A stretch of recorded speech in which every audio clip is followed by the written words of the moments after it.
Water Pollution Control Authority special meeting. Today is Monday, May 16th, 2022, 6:45 at the council chambers. You can also view this on YouTube. Sheila, roll call, please. Vice Chairman Sakala. Here. Chairman Crisati. Here. Commissioner Despard. Here. Commissioner Finger. Here. Commissioner Hopkins. Here. Commissioner Ludwig. Here. Here. Commissioner Mangini. Here. Commissioner Pisner. Here. Commissioner Santinella. Here. Commissioner Ungary. Here. 10 members present and none absent. Discussion resolution, the resolution setting a public hearing for the 2022-2023 sewer service fees and rates. Whereas the Enfield Water Pollution Control Authority values the opinions and comments of its constituents, and whereas in accordance with Section 86-52F, the Enfield Water Pollution Control Authority must hold a public hearing on the proposed sewer service fees and rates for the upcoming fiscal year. Now therefore be resolved that the Enfield Water Pollution Control Authority shall conduct a public hearing in the Town Council Chambers at Town Hall, 820 Enfield Street, Monday, June 6, 2022, should be 2022, at 6:45 p.m. on the proposed sewer service fees and rates for the fiscal year 2022-2023. Date prepared May 9th, 2022, prepared by the Town Manager's Office. So moved. Councilor Mangini, and second by Deputy Mayor Sakala. Questions? Yes. Yeah, should we make a friendly amendment changing the date to reflect the current year? Yeah. So Okay. I'd like to make that friendly amendment to be June 6th, 2022. I second that. Councilor, Deputy Mayor Sakala. All in favor? We're going to do a voice vote. All in favor? Yay? Okay. Opposed? Abstentions? 10 in favor. Motion passes unanimously. I think you have to vote on the amendment first. and then- What's that? Unfortunately, I think you have to vote on the amendment or say as amended. You have to I vote think on the we said, amendment. okay, as amended. We'll vote, okay, we'll vote on the amendment. Okay, all right, so by voice vote, yay? Yay. All in favor? Opposed? Abstentions? Okay, amendment is passed. Now we vote on the resolution. All right, voice vote. All in favor? Yay? Opposed? And abstentions? Passes unanimous, 10-0. All right. Next is a adjournment. Motion. Motion. Can I have a motion to adjourn? Second. Second. Councilor Ungary. And once again, voice vote. All in favor? Aye. And opposed? Abstentions? Okay, meeting is adjourned. The results, motion passes, and 10-0. Ready to go? Meet.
Welcome to the May 16th Town Council meeting, as well as the budget adoption.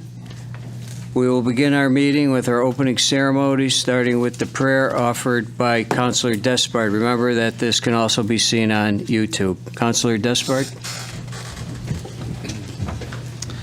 Spirit of life, God of many names, be in our hearts and minds as we come together today to pray for our world. We come today as people of privilege, grateful for this blessing and hopeful for our future. We pray that we may acknowledge our differences as we seek out our common ground, each of us working toward the good of all. We recognize that there is hurt and sorrow, deeds that confound us, and actions for which we can find no justification. Yet we also know that there is untold good, folks that work every day for the benefit of all people.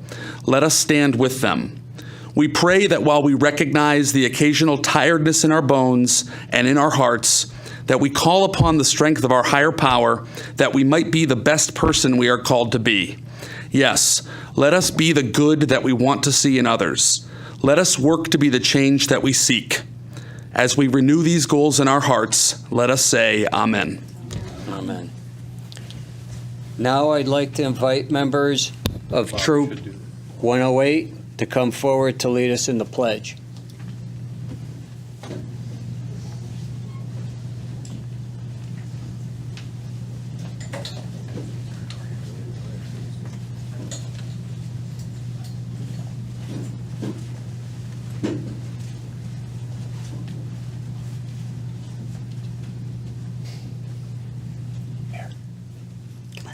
Come right around. Don't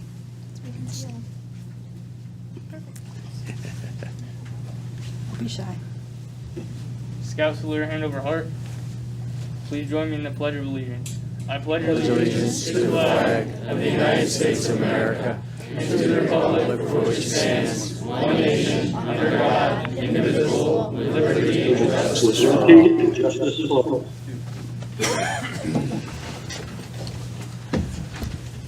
Thank you to the troop and the leaders, and we look forward to having you be part of tonight's meeting.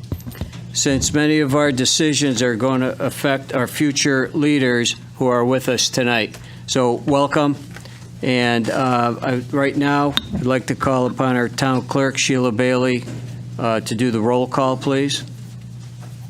Councilor Despard? Here. Councilor Finger? Here. Councilor Hopkins? Here. Councilor Ludwig? Here. Councilor Mangini? Here. Councilor Pisner? Here. Councilor Santinella? Here. Councilor Ungary? Here. Deputy Mayor Sakala? Here. Mayor Crisati?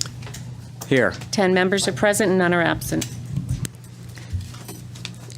Fire evacuation announcement. In the event of a fire, there are exits in the back of the chamber and to my left and to the audience's right.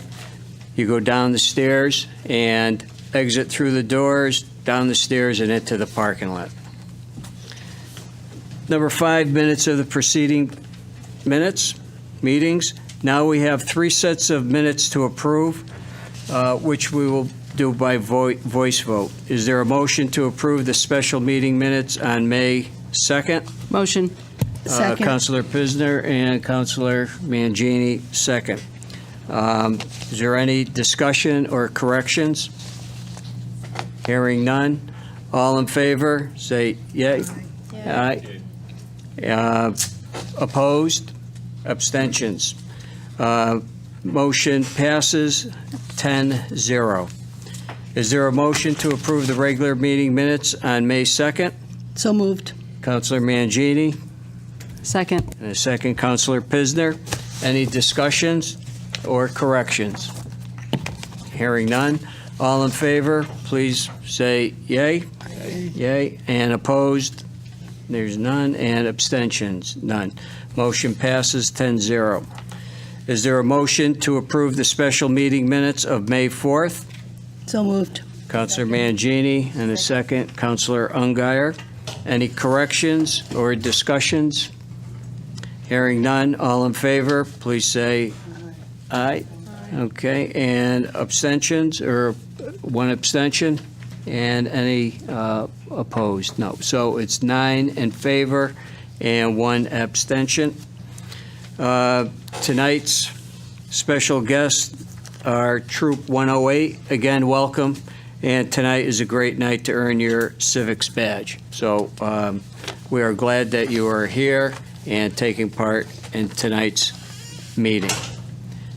Next is public communications. At this time, we're going to ask members of the public to come forward to speak. Please state your name and address for the record. You're going to have 5 minutes for the first round and 3 minutes for each subsequent round. And please refrain from personalities, and we ask everybody to be respectful in your comments. Is there anybody who would like to approach public comments? Yeah.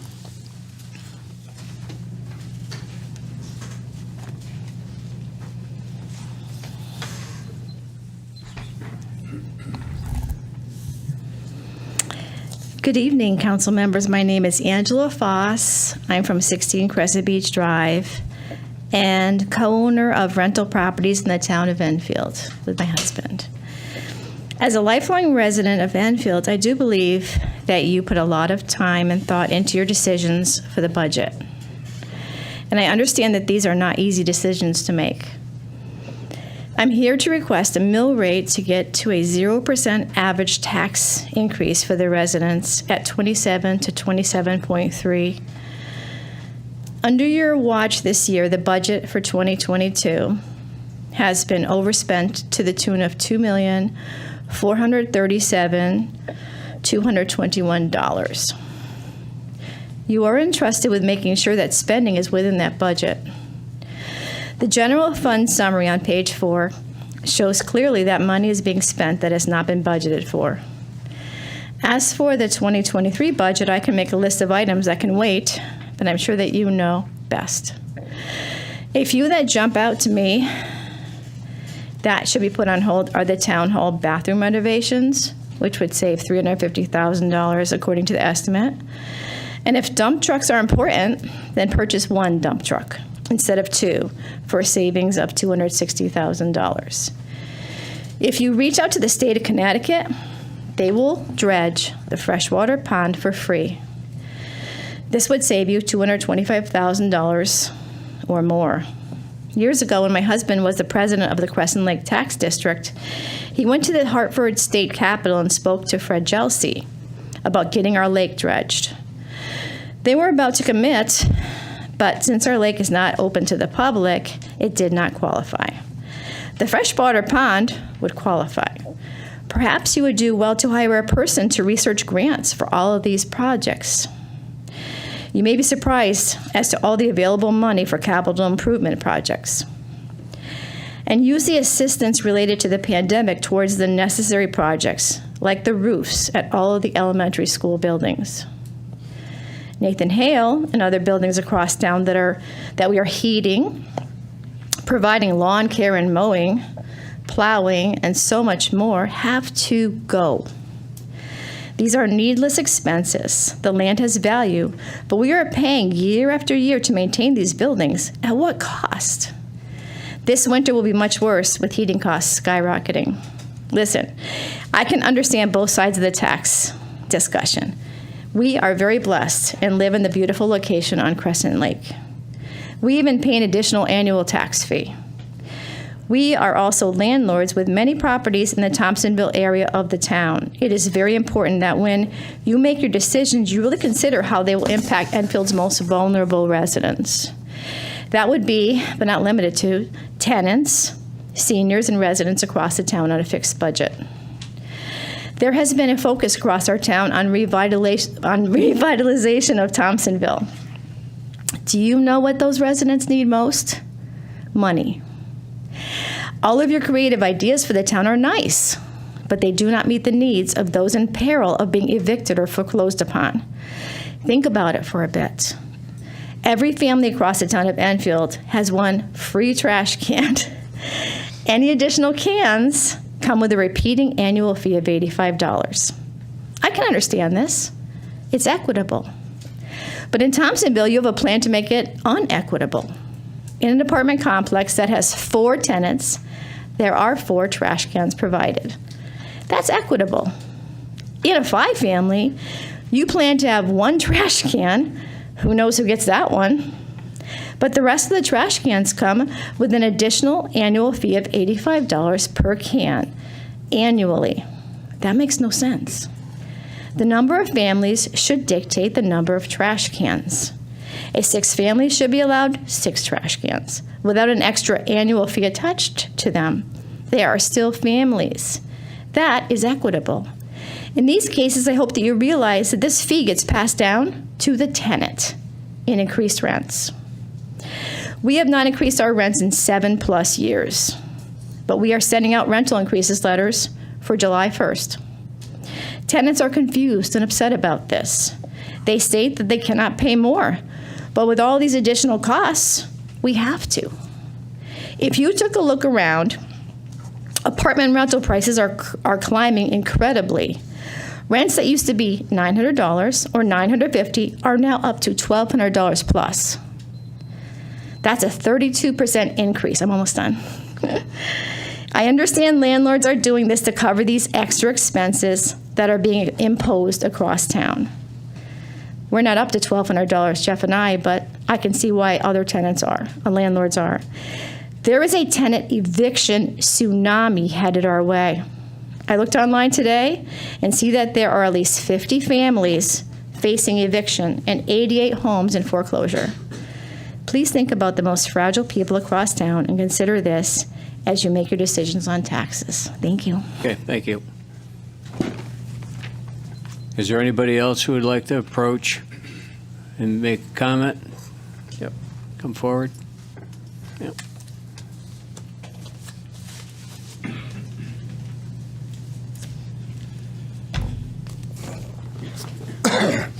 Good evening. My name is Robert Lynn. I have been a lifetime resident of Enfield. I live currently at 8 Longview Road in Hazardville. I'm here to talk about the closure of the driving range on North Street. Just for a little context, within 45 minutes of Enfield, there's 33 public golf courses, which only 8 of those have any kind of a practice area. On that same 45-minute ride, there's 19 private golf courses that have very nice practice areas, except for one, that being Long Meadow Country Club, that's right on our border. So the great majority of people that practice at the driving range are public golf players. So without a steady practice area, it's hardly worth taking up the hardest game in the world. So unless you have the means to join a private country club, you're kind of stuck. Plus, with COVID, there was a nationwide 12% increase in golfers. And I was under the impression that, well, a couple of years it'll wane. It hasn't. It's gotten bigger. Plus, within the last 5 years, 4 driving ranges in this immediate area just up and closed. 2 of them for solar panels. And there's another one in East Long Meadow called Fenway that is in the same situation. It'll probably turn into solar panels. We get people at the driving range from West Hartford, Westfield, Southbridge, Hartford, Middletown. I mean, farther than 45 minutes away. Now, outside of the people that work there, I dare say that I've logged the most hours there in the last 22 years that I've been going there. And over those 22 years, I've seen, I'll keep it short. I was going to drag this thing on, but 5 minutes is not enough. It's become like its own little community. And, excuse me, I mean, I've seen total strangers become golfing partners over all these years. And it would be, to me, it would be a travesty to close the place. It's just, there's just nowhere else around to practice. And like I said, if you don't have a steady place to practice, people are going to quit playing golf because it's just too difficult. Again, I'll keep it short. I was always brought up, I mean, it probably doesn't mean much, but I was always brought up to believe that the church was in the business of promoting community. And like I said before, I've seen that driving range, excuse me, I've seen that driving range turn into its own little community. And for the church to do what they're going to do for a little bit more money is just beyond me. I just can't believe it. And I'm going to leave you with this. Basically, I was kind of in two minds tonight to do this or not to do it. Because I don't like saying anything against the church, because when I was 15, see, I'm on both sides of this story, because when I was 15, I won the Connecticut CYO tournament, and this is a picture of me with the bishop at that time giving me the trophy. So they kind of, I myself will find a place to practice. So I'm very self-motivated, but I've lost my track. But, you know, for a lot of people, like I say, if you don't have a place to go practice, it isn't worth to even try to play this game. And to take that away when, see, it's no expense to the town, we're going to spend a bunch of money, and it should be spent on the Bob Brummage Field. I totally agree with it. But to lose a gem like this in our town to a bunch of solar panels that, you know how computers go, the next year there's always something better. Well, 10 years from now, those things could be this big, and there would be no need for that, and we'd lose 10 years. We'd lose 10 years of having a gem in our town. And just the amount of people that come from everywhere to practice there, and who's to say they might even spend $1 or $2 in our town. So thank you very much. Thank you. Is there anybody else that would like to approach the council? Motion.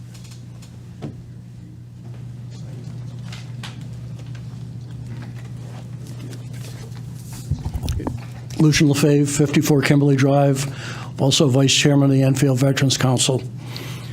I'm here to put out to the community, save the date. Our Memorial Day Parade is going to be on the Sunday, May 29th.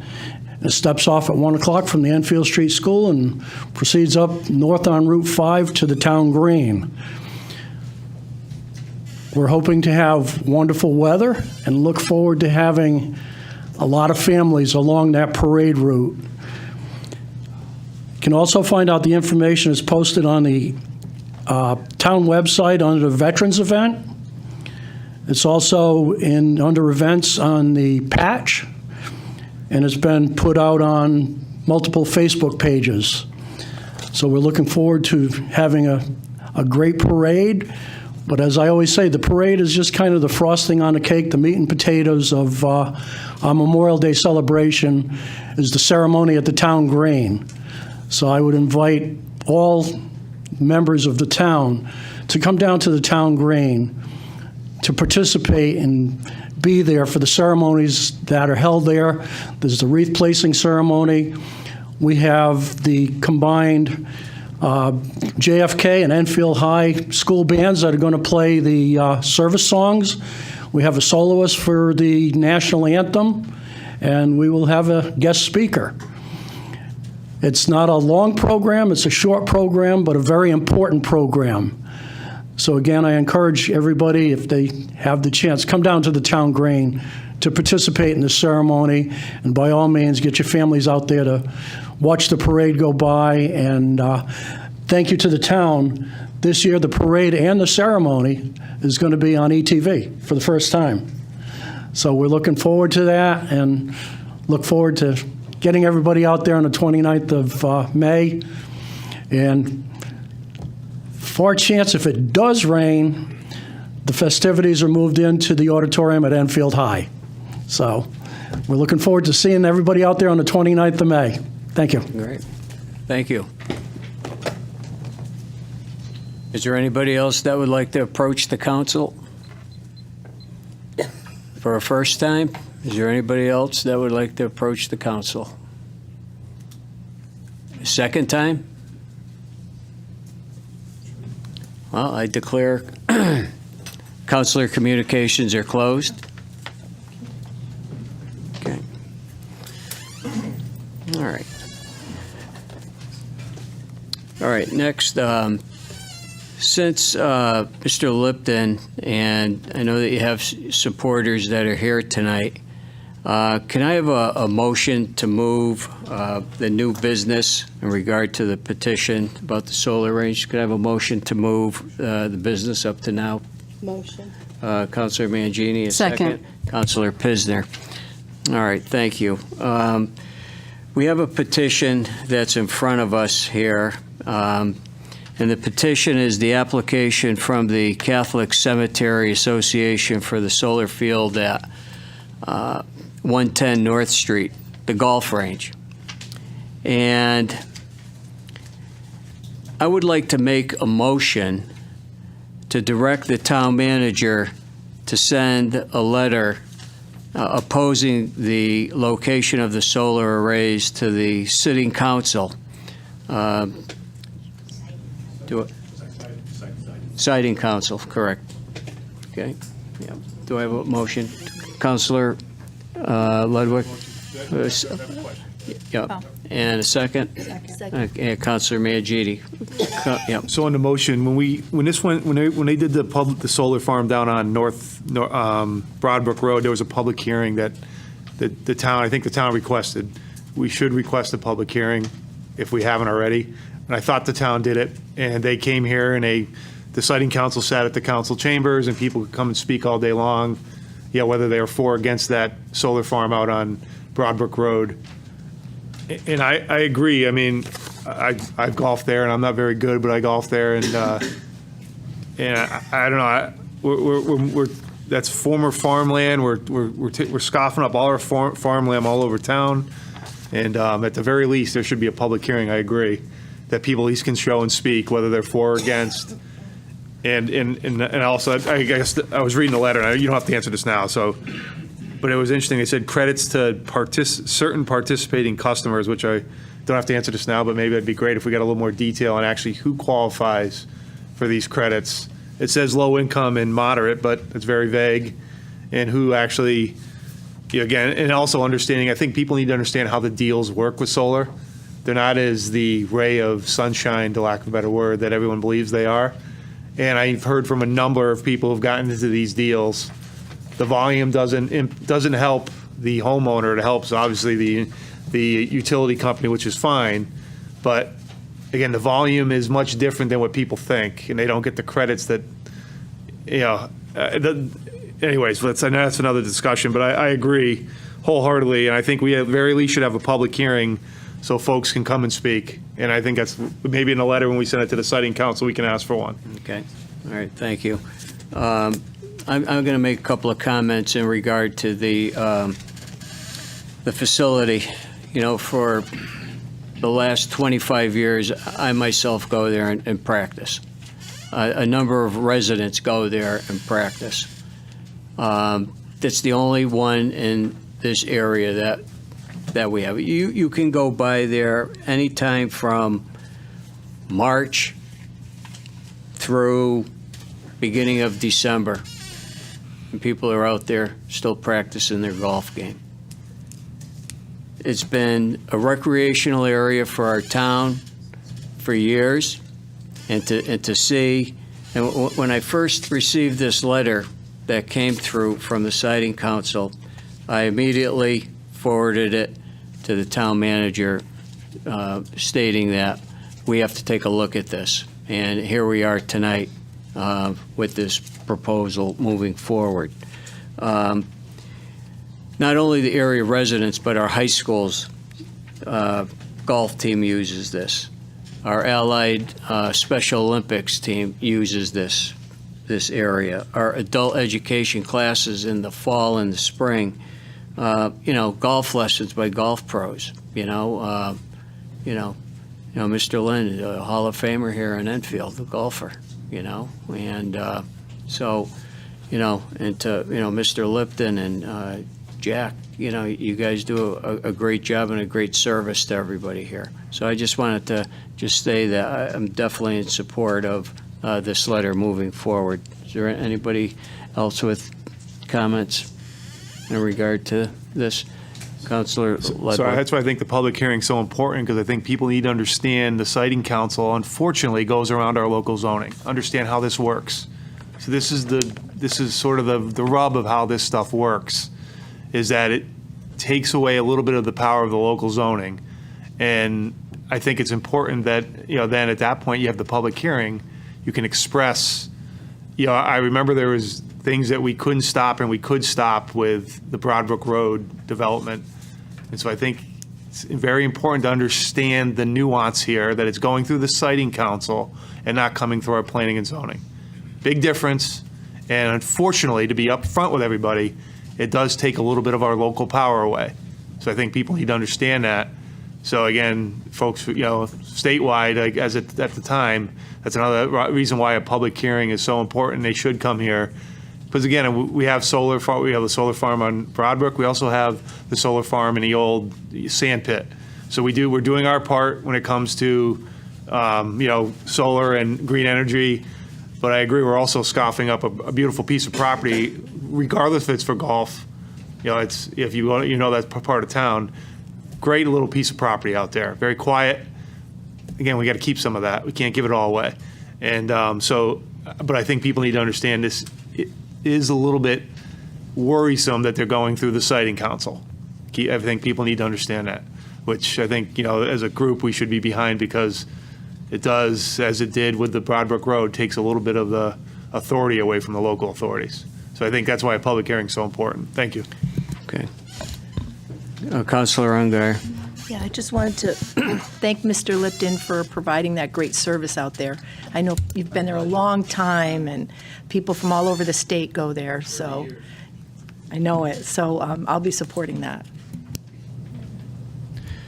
All right. At this point, we've made the motion to direct the town manager to send a letter opposing the location of the solar arrays to the siting council. Now I'm going to ask for a voice vote. Okay. All in favor? Aye. Opposed? Abstentions? Motion does carry. Unanimous, 10-0. You're welcome. All right, next on the agenda is Councilor Communications. Okay. Once again, during our communications, if we could hold back any of our comments in regard to the budget when we get to the budget section. Okay, Councilor Mangini. Thank you. I do want to ask, through our mayor, to our town manager for a brief update on the garden situation with the gardening club. Apparently there was some issue with the plantings, the annuals. Maybe you could give us an update on where we are with that situation.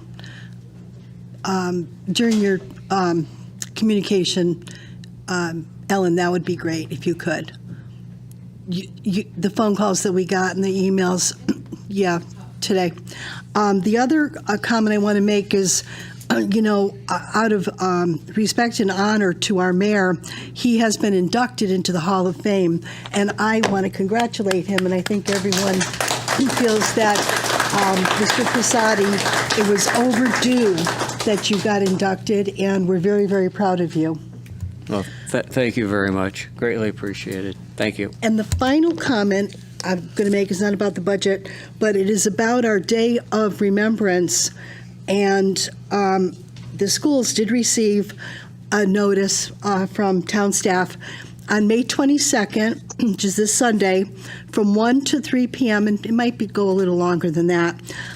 Day of Reflection will be held at the Enfield Town Green to show solidarity with the people of the Ukraine. Residents of all denominations are invited to attend. Local spiritual leaders will be participating in this humanitarian effort. All who attend will be invited to make a Ukrainian flag to take home as a reminder of the day. And Councilman Pisner is also working closely, with me as a nonpartisan issue to just try and bring some comfort and to show solidarity and strength to our brothers and sisters in the Ukraine. So if anyone has any questions or offer suggestions, please let us know. But we're looking forward to a sunny afternoon and, a good turnout from people. Thank you. Thank you, Councilor Mangini.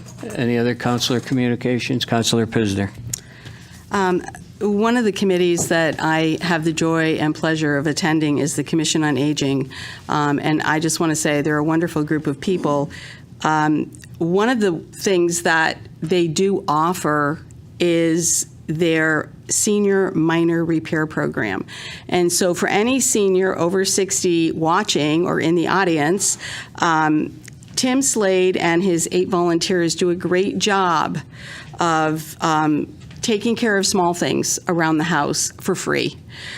So far, they go from April to October. So far, they have helped 42 residents since April and have completed 72 tasks. If people want more information on what type of tasks they do, they can go on the social services website, or if they have any questions or would like to set up an appointment, they can call 860-253-6396. The second thing, the police department will be hosting their free picnic to all seniors. That will be June 3rd. And if you are a senior, again, over 60, which kills me because I'm over 60 and I don't think of myself as a senior, but you can go to the police station and get your free ticket. And from what I understand, it's hot dogs, hamburgers, salads. They do a great feed and they have music, lots of fun. So again, that's June 3rd. Go to the police station, get your free ticket. And if you do have any minor repairs, please, by all means, give Tim. He's doing a bang-up job. I cannot say enough how I'm impressed with this guy and his volunteers for what they're doing, for our senior population. So thank you very much. Okay, thank you. Councilor Finger. Yes, sir. So, you guys hear me now? Yes, I'm glad you got your power, Doug. Yes, well, I tell you, there's some severe thunderstorms that come through here I've never seen before. Bad. A couple of things. One would be this is Public Works Week. I want to make sure that our public works employees are acknowledged for their hard work that they give the town and their taxpayers.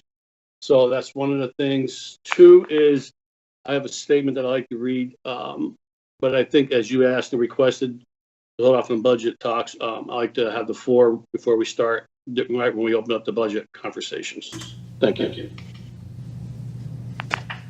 Okay. Are there any other councilor communications? Okay, I have a couple.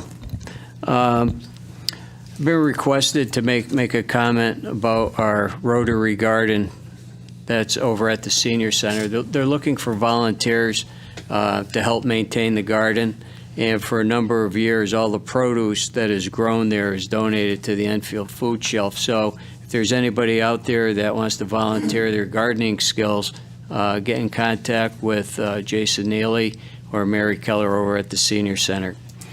Next, I would like to also congratulate Alyssa Rosignol for being named All-State Class LL Girls Basketball Team. She had an outstanding season and leading the girls to a very successful season. The other thing that I want to discuss, that last week, the town manager and I took a tour of Asnuntuck Community College and met with the school's leadership team. We toured the manufacturing program, the welding program, all their credit and non-credit programs that are offered over there. I can say that, Asnuntuck Community College is a outstanding resource, not only for our high school seniors, but for our post-high school years. All those programs that they have, they could fit anybody's needs. Call for an appointment. All those students are practicing with their massages, facials, hair appointments. It was pretty impressive. I think if we had time, we probably would have spent another couple hours over there. But, time flew. I mean, we took a tour, and it was over a 2-hour tour that they gave us, and they were very thorough and everything. So we have a gem, and we really have to still keep promoting as Duntech Community College.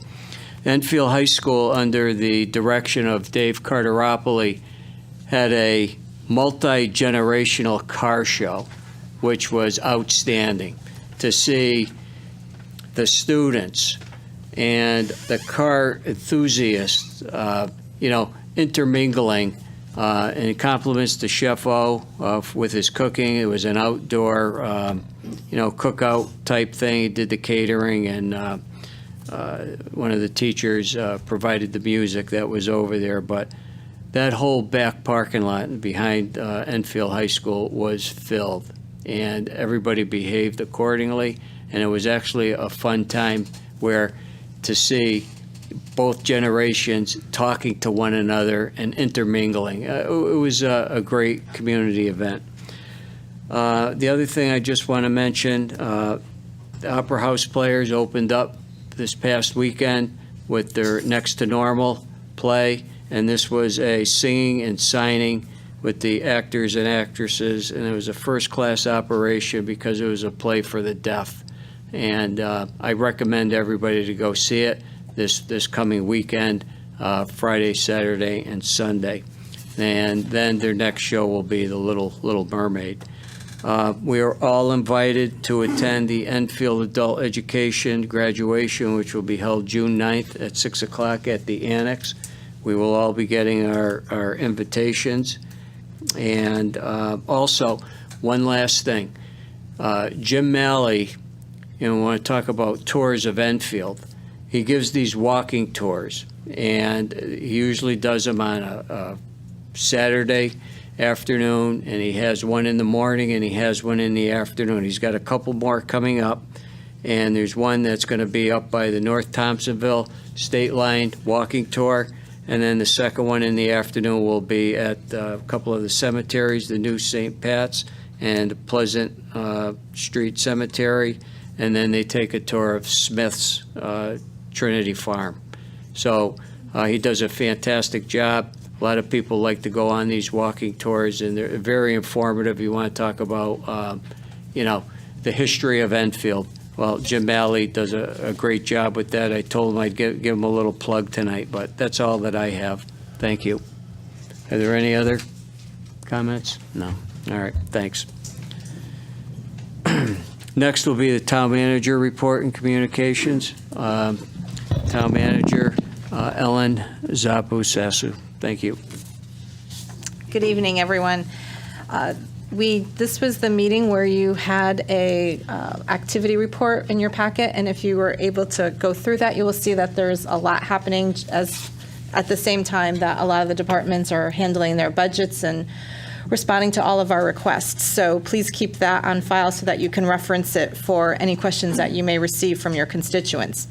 I also wanted to highlight the recent decision that was finalized for the South River Bridge. For those of you who have been here, you know that this has been an ongoing relocation exercise, and that one of the houses down there that was owned by Caroline Coctella has been taken by the state in order to do that bridge project. There is a lot of questions in town about that project, and I thought that it would be good to have on camera and for everyone's edification what that project means. It's been going on for several years in order to improve the bridge. The bridge is rated a 4, which is very poor condition. So in order to accommodate a new bridge span and all that encompasses to today's code, they needed to acquire land. They could not go east because of Amtrak and the railroad, so they did have to go west in order to acquire additional land in order to have the appropriate span, as well as some sidewalk space and had handicapped accessible areas. So to date, the acquisition purchase price of that home that was acquired by the state of Connecticut was $155,000. The state of Connecticut has paid incidental expenses of $1,460. They have paid for a replacement housing payment of $124,900. And then there was a second set of incidental expenses that the state of Connecticut paid to the tune of $3,275.10. And then the state of Connecticut paid for the moving expenses for Ms. Cogtella, which I believe was down south, and that was $6,840. To date, there may be additional bills submitted to them that they will pay. So to date, that is what she has received from the state of Connecticut. During the course of the closing procedures, the state did a title search and found that I believe it was Ms. Cogtella's parents had taken out a housing rehabilitation loan through the town of Enfield through the CDBG program. That loan had never been paid, and it was $15,000. And what would have happened in the course of that closing, as many of you know, is debts are paid, and then the seller receives the settlement. So Ms. Cogtella was concerned about losing $15,000 off of her price, so the town of Enfield waived that $15,000 since it was over 30 years old and it was going to be an impediment to the closing.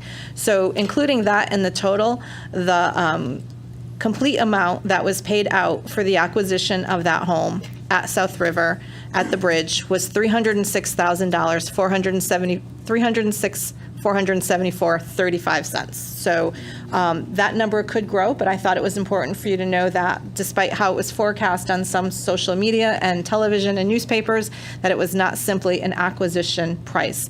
There is a lot that goes into an acquisition by the state for public purpose, and this fell into that category. So within a very short period of time, that bridge, which is currently rated a 4, will be replaced and will definitely ensure the safety of that section of town, as well as access for emergency vehicles, as well as other oversized vehicles that use that bridge, including oil trucks, ambulances, other types of deliveries, and especially those that can't access under the bridge. There's some that are now beyond that height requirement, so this bridge is a critical juncture, both for that and access to the river. In answer to Councilor Mangini's questions about the fountain, we did receive calls from, I believe, somebody from the Garden Club, as well as Councilor Pisner today. Apparently that fountain was clogged with debris. It's checked every day except on Sundays when Public Works isn't working. So I believe we do have the Public Works Director here. I don't know if he has anything else to offer, but I know that we're well on the path of fixing whatever was causing the overflow and the mess and the inability to access the planting piece that was around the actual fountain. Good evening, Donald Nunes, Director of Public Works. Yeah, when staff opens the town hall in the morning, that's their next step. They go outside and they check the fountain, and it occasionally gets clogged with just natural debris from the area.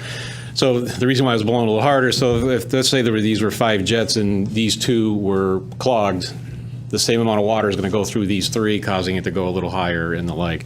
We cleaned it this morning at 9:10. It was plugged again this afternoon at 4:50 something, so I shut it off for tonight, and we will try to deal with it tomorrow. So that is just something that happens. We check this thing every single day. We weren't in yesterday, and there's no other cause but that. So has the town responded back to the resident from the Garden Club about the progress that we're making? I do believe that Deb McCarthy from the town manager's office did speak to her today. I'm not sure if she received the latest update after the second clogging, but we will make contact with her tomorrow and let her know and see if we can assist in her scheduling appropriately for her to come down here so as to not inconvenience her. Thank you. Thank you both.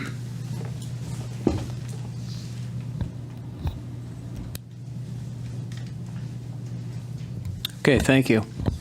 Report of special committees. Are there any reports from anyone? Sensing none. We move onward to unfinished business, item 11A, discussion and recommendation on 92 Main Street property line issues. This issue was added and information disseminated over the weekend so we can close the loop on the economic development issue. Since our executive session on this, it was a recommendation of the town attorney that this be a straight land transfer. So Attorney Talbert, could you walk us through the resolution that was given us? to us? Sure. At your table this evening, there's a resolution basically reciting, and I don't know, Mr. Mayor, for Robert's rules, at this point, you might want to get this teed up, the resolution for a vote, before you have a discussion. Okay. Someone wants to move All it in right. a second, and then Okay, I can very explain. good. All right. Do I have a motion? Motion. Counselor Santinella, a second? Second. Counselor Hopkins. The resolution authorizing the transfer of properties abutting 92 Main Street.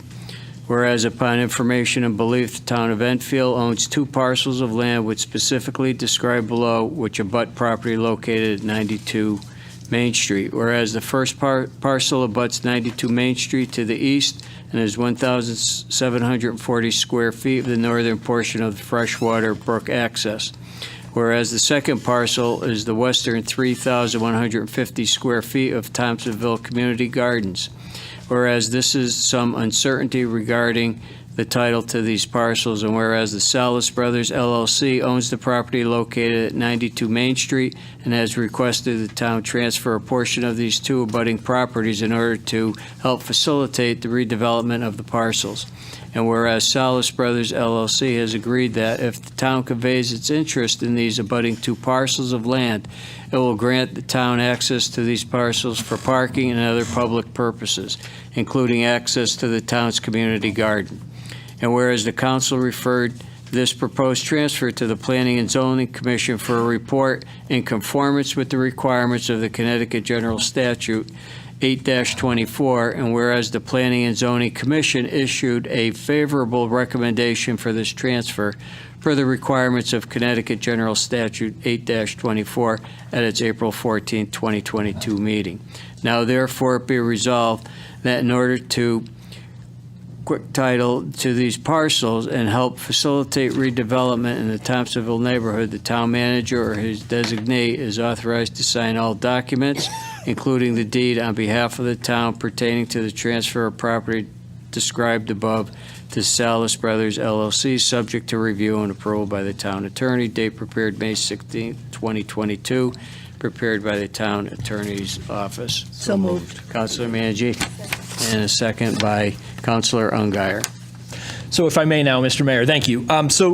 Basically, the history you just recited for us all, thank you. To add a little bit of context, when this issue first came up about possibly transferring this title to this land, in our office of the town attorney, we have archives, and the first reaction I got was that several years ago, our own title searchers questioned whether the town in fact had clean title to these small slivers of land.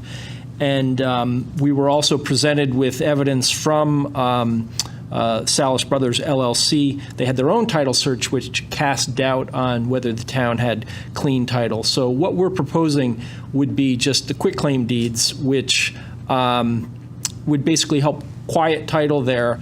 And they have also accommodated a request from the town manager that came out of executive session about if we haven't drawn up the documents yet, but what we're proposing is that after we transfer, or at the same time, the new owner would allow the town to have access for public purposes, parking, or whatever need we might have for the community gardens.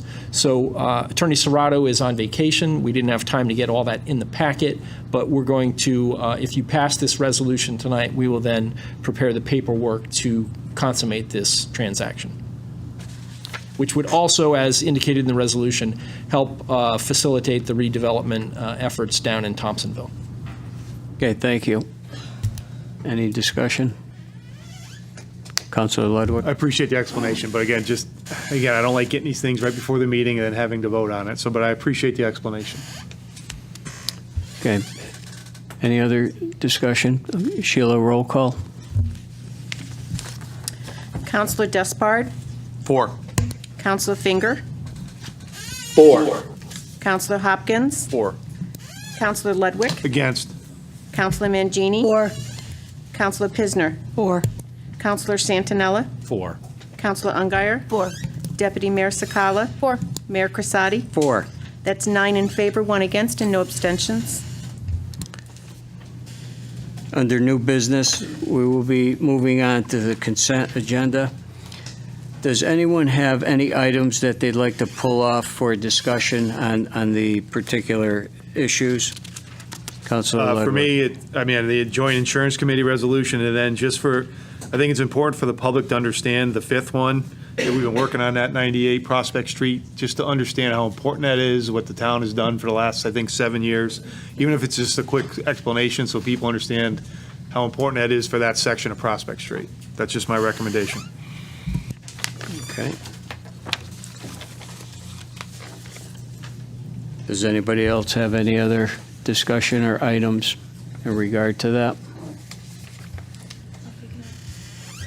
I'll just be quick. I'm not in favor of getting rid of the insurance committee. I mean, over the last 7 to 8 years, we've saved the taxpayers and both town and school employees well over millions of dollars, and it's a very important committee. I understand maybe we don't have as much to do, but again, I'm against repealing it. And again, like I said, on the 5th, it's that little section of 98 around the corner next to Kelly Fredette has been historically one of the worst sections with the brownfield, and how the town over, I think it's been 8 years now, has worked through the brownfield issues, and now we're actually going to be able to clean that property up, let a private business have it, and it's really a great piece of work over a number of years, and it turns a very nice corner of Thompsonville now into a viable little spot for people to go, and a great business that's been there for, over 100 years. So I just think people need to know that's been going on for many years, and it's if we're at the point where they can take the property over and develop it, this is a great news.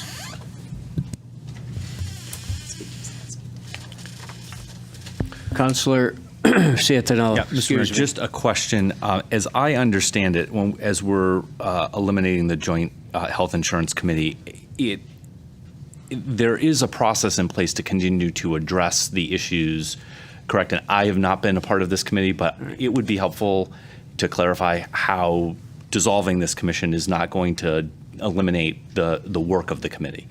And if somebody could just shed some light on that, I think it would be helpful.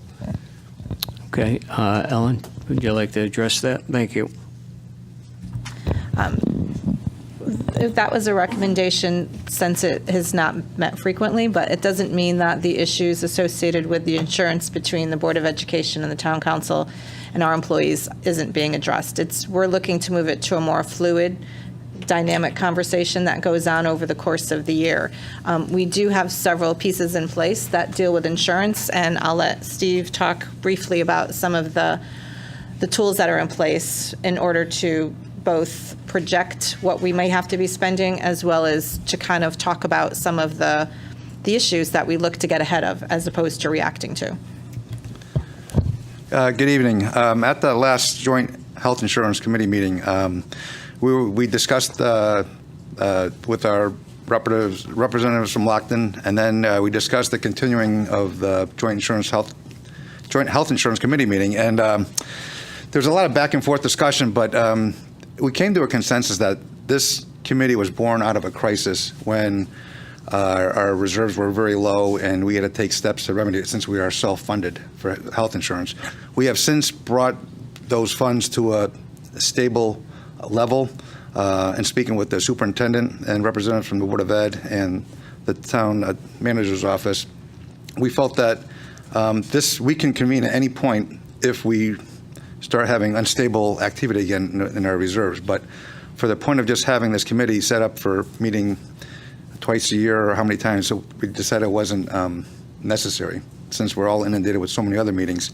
But we always have our finger on the pulse of what we're paying for health insurance at a moment's notice. We can have Cigna, we can have Lockton, we can have anyone come in and apprise us of where we're at. During the budget process, the finance directors constantly in touch with our representatives regarding our health insurance. So it's not like we're ignoring what's going on with us. It's just that it wasn't necessary to have this one additional step. But if we do see any clouds on the horizon, we will convene as soon as possible, as necessary.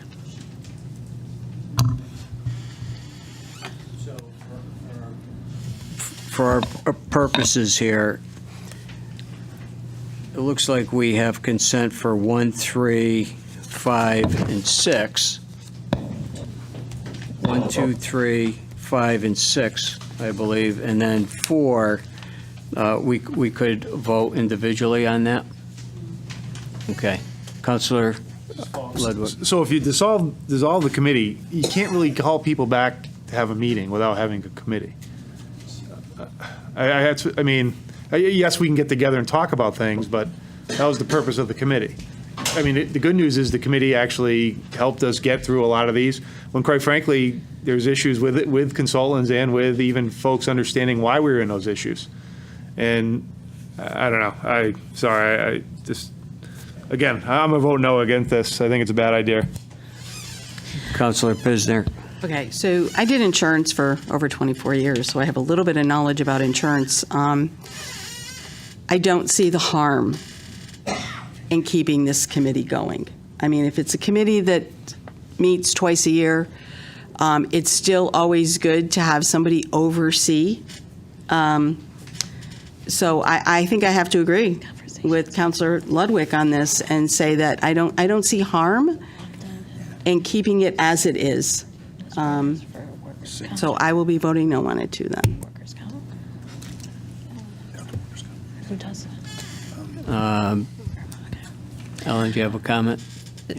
So just to be clear, health insurance is always a focus, especially during the budget, but we also have workers' comp and we have other layers of insurance that the town is involved in. These conversations happen constantly, whether it's Kerma or Cigna or Lockton, they are on speed dial. If there's any types of trends or large claims or any type of incidents that would cause us to want to talk to the professional staff that we have on retainer in order to deal with these issues. So I think that at this point, both the Board of Ed leadership as well as the town feel comfortable with the relationships that we have and that it does not necessarily have to be encumbered within a committee structure. And I think that was the point, that these conversations are fluid. They're happening all the time. We are protected, we are predicting, and we are trending and watching all of that. Counselor Mangini. Thank you. Thank you, Steve and Ellen, for your feedback. I, too, had concerns about dissolving this committee because I served on it as well. However, Steve, I think you made it very clear that, and Ellen also, the fluidity of the insurance situation, we have had some stumbling blocks. My question to both of you is, should an occasion arise where, weighing in from the town and the board side comes up, would you convene or reconvene the committee if there was an emergency situation like what Councilman Ludwig was referring to that we went through a few years back? Would that be an option for the town to not only reform but maybe recall members of council, maybe our mayor, maybe minority leader, just to get some input, representation? Absolutely. I think when we had the issue, I am going back maybe 5, 6, 7 years, the warning clouds on the horizon, we didn't have a committee, but we still got together and we worked it out. And then after that, we came up with a formal committee so we wouldn't have this. We came up with a policy. We've been following that policy that was born out of this committee. Those are steps that we took so we wouldn't fall down to this valley again of any issues. But the past 3, 4, 5 years, I think it's been smooth once we got our reserves up where they should be. We're on the phone with the superintendent on a moment's notice if there's anything that arises, if there's anything that was unforeseen, and I don't think there's anything that would stop us from bringing it to you guys, the open council here. Well, I have faith in your judgment. Thank you. Okay, thank you. Councilor Santinella. Just through the mayor to the town manager, does this committee decision need to be made tonight? Is it of urgency that we dissolve this? I have to say, I feel like our responsibility is to ensure that the guardrails are there, and even though that the committee isn't meeting regularly, I want to understand just what those guardrails are. I'm not necessarily for it or against it, but I think I need to understand how we're going to protect the town and not abdicate our responsibilities. I'd like to table this and just have a better understanding of what's being proposed and what is the replacement for this, if that's amenable to people. I just feel like this was in the packet and I really didn't have a full understanding unless this is urgent and needs to be voted on this evening. Is that a motion to table? So I'm asking if it's urgent that we No, eliminate this. as we try to create efficiencies and really dovetail some of what we're doing, it was a suggestion that required transparency to come to the council. There's no rush, but I will also just reiterate that we have a lot of policies that dovetail, and part of the insurance piece, whereas the emphasis again on health insurance, we also have risk and liability issues and all of that. So I don't want anyone on the town council to think that we're not addressing those issues. But sometimes the committee structure is cumbersome as opposed to fluid, and so it's harder to deal with those issues. So that was really the reason why, but we can absolutely remove it from consent and bring it on, and maybe show all of you maybe some of the financial data about the health insurance trust and what we have and why we're following the policies the way we're following them. Thank you. I would feel much better just understanding that, and maybe some of this is the fact that this is still new to me. So I would like to make a motion to table this and take it off the consent agenda. Second. Councilor Hopkins will second that. So item 4, we will table. We will have a vote on the motion. So I think you need a vote in order to remove and table that item. So we'll do a vote on that. If there wasn't another item, then you need a vote for the entire Correct. consent calendar. All right, so the first vote will be to table item 4. Okay, all right. All in favor? Aye. Any opposed? Abstentions? Okay. 10 in favor. Items 1, 2, 3, 5, and 6. Do I have a motion to accept? Motion to accept the rest of the consent Second. agenda. Okay, Councilor Santinella, and second by Deputy Mayor Sakala. All in favor? Aye. Opposed? Abstentions? 10 ayes. Motion carries. Moving onward to D, appointments, town council appointed. Excuse me? Well, yeah, it's, well,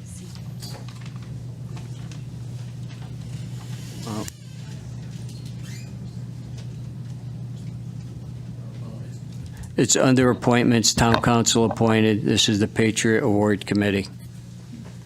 Okay. Okay.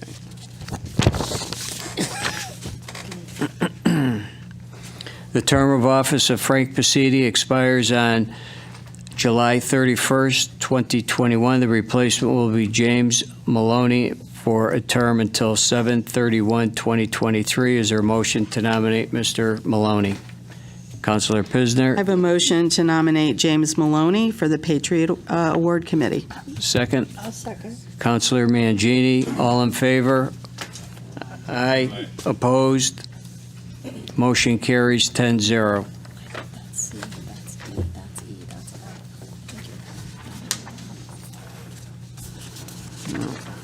Okay. All right, next. Town manager appointed, council approved. There are none. P&Z Commission appointed, council approved, none. Budget adoption. Before we begin, I will first address Councilor Finger, and then I will have a opening statement. Councilor Finger. Good evening, everybody. Thank you, Mayor, and good evening, everybody. As required by Section 2-128 of the Town of Enfield Ethics Ordinance, I'm making a written statement to be placed on file. I am currently an employee of the Public Works Division and draw a salary from the town. While I am a municipal employee who has a financial or personal interest in the outcome of any matter under consideration, I do believe that I am able to vote on the budget since my salary is a very small piece of overall financial document, and that my constituents deserve, and I do mean deserve, to have their voices heard through my representation of them. Thank you. Thank you.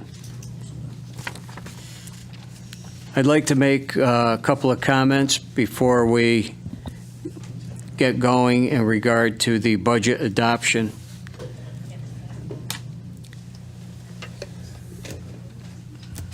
The town manager proposed a budget that had a 4 mill rate reduction while maintaining services and staffing levels. However, due to revaluation, taxpayers would still see an increase in their tax bills. We asked the staff to go back and take another look. The budget that was presented on May 11th took additional cuts and also leveraged ARPA and alliance funds to finish critical projects. The mill rate went down almost another 3 mills to 27.89. With this cut, the majority of the taxpayers only have a modest increase, and one area sees a modest tax cut in their real estate taxes. And all taxpayers will be paying less for their motor vehicle taxes. And due to some changes in equipment purchases, the new proposed budget also has a zero tax increase in sewer use fees, despite the fact that costs are escalating by about 8%. Some people have asked why there are fluctuations in the percentage increases people are seeing. The answer is that because of revaluation, values increased in different amounts across the town. And the burden went to the homeowners. Some have seen a 27% increase, maybe even a little more assessment, as opposed to the commercial taxpayers who saw approximately 8%. So even if aimed to get taxes at the same level that they were in 2021, people would still be paying differently since their burden shifted from commercial to residential. And even that varied across the neighborhoods. So additional ideas were offered by our staff to get the number lowered. However, I'll remind everyone that deferred maintenance is only more expensive than regular planned maintenance.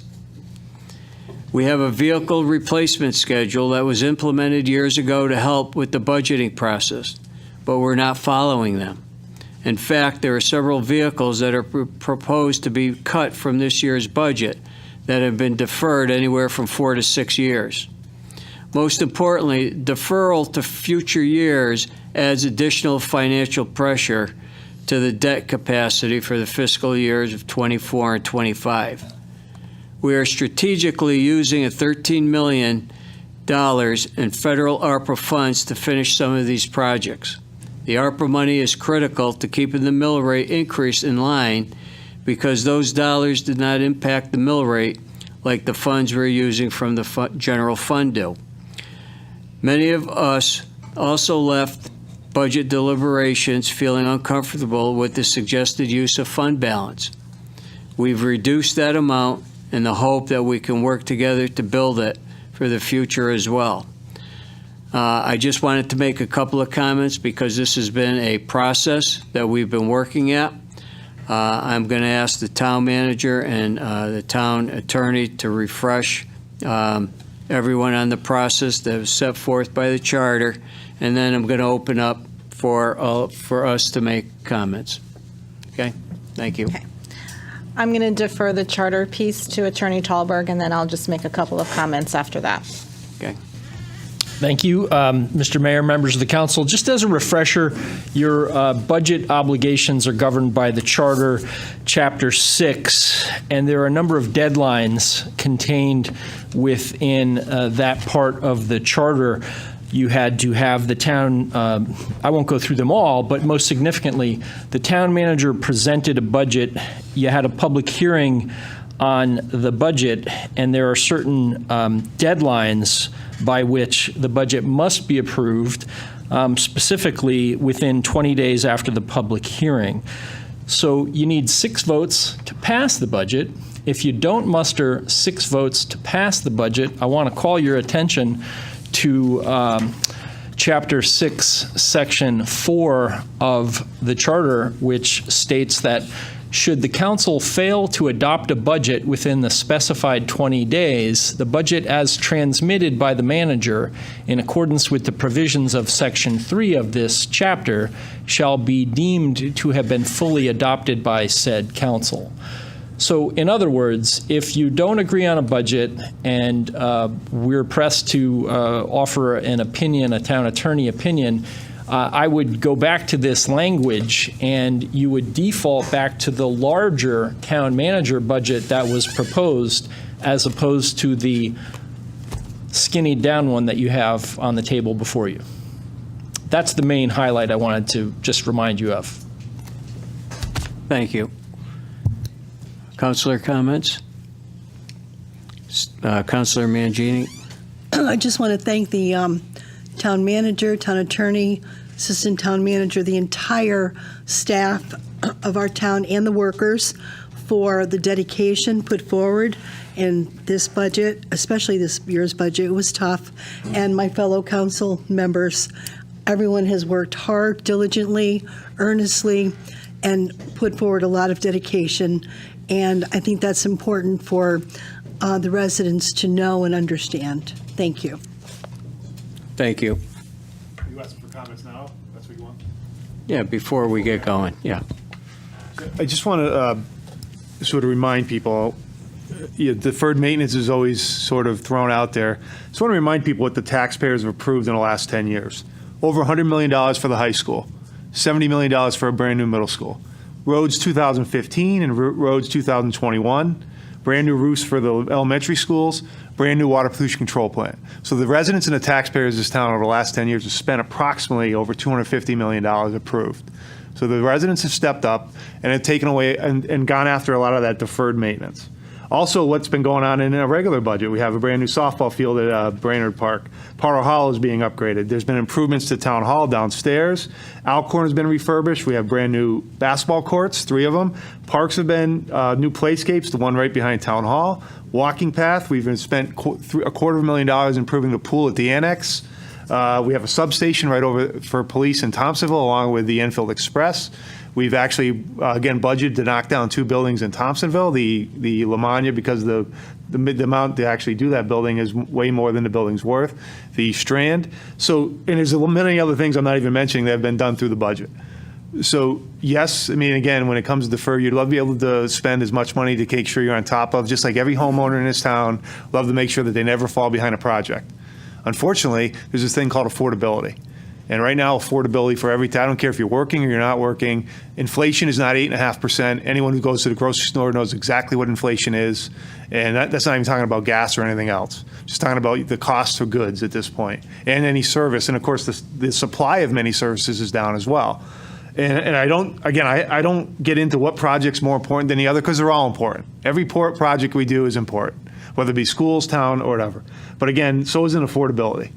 And for me, again, I hate to say this, when you start from, if you think about retail, when you mark something up 500%, then you give 50% off, you're not 50% off. So the budget came in very high. Yes, to the council's credit and the staff, they've reduced it. I think we can get to a 0. I think we have to for what's going on in this town and what's going on with inflation.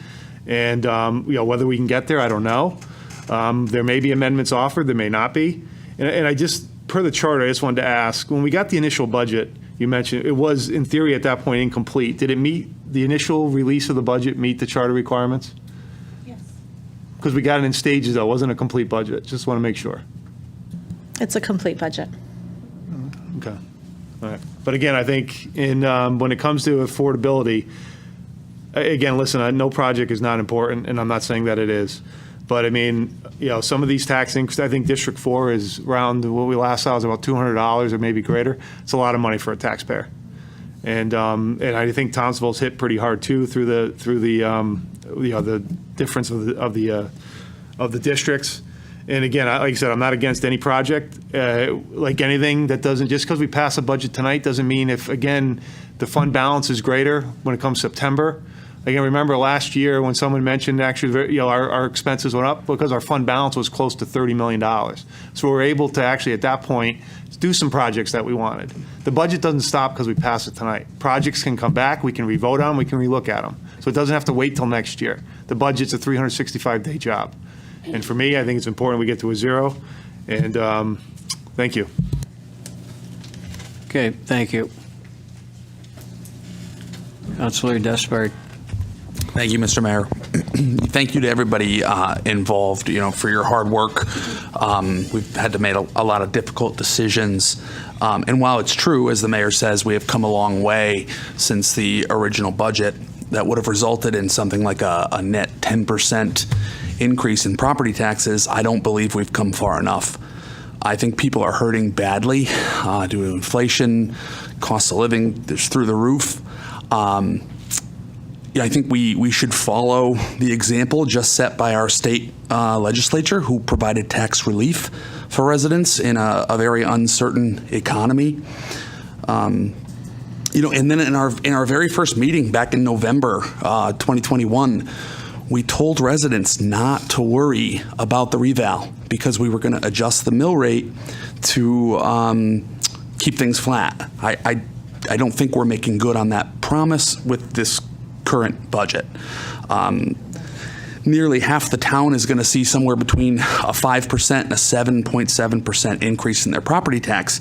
That's just in these economic conditions and with inflation and a potential recession looming. It's not something I can support. So I respectfully just disagree with the amounts of this budget, and I don't support it. I agree. I think we can and should get to a zero. So thank you.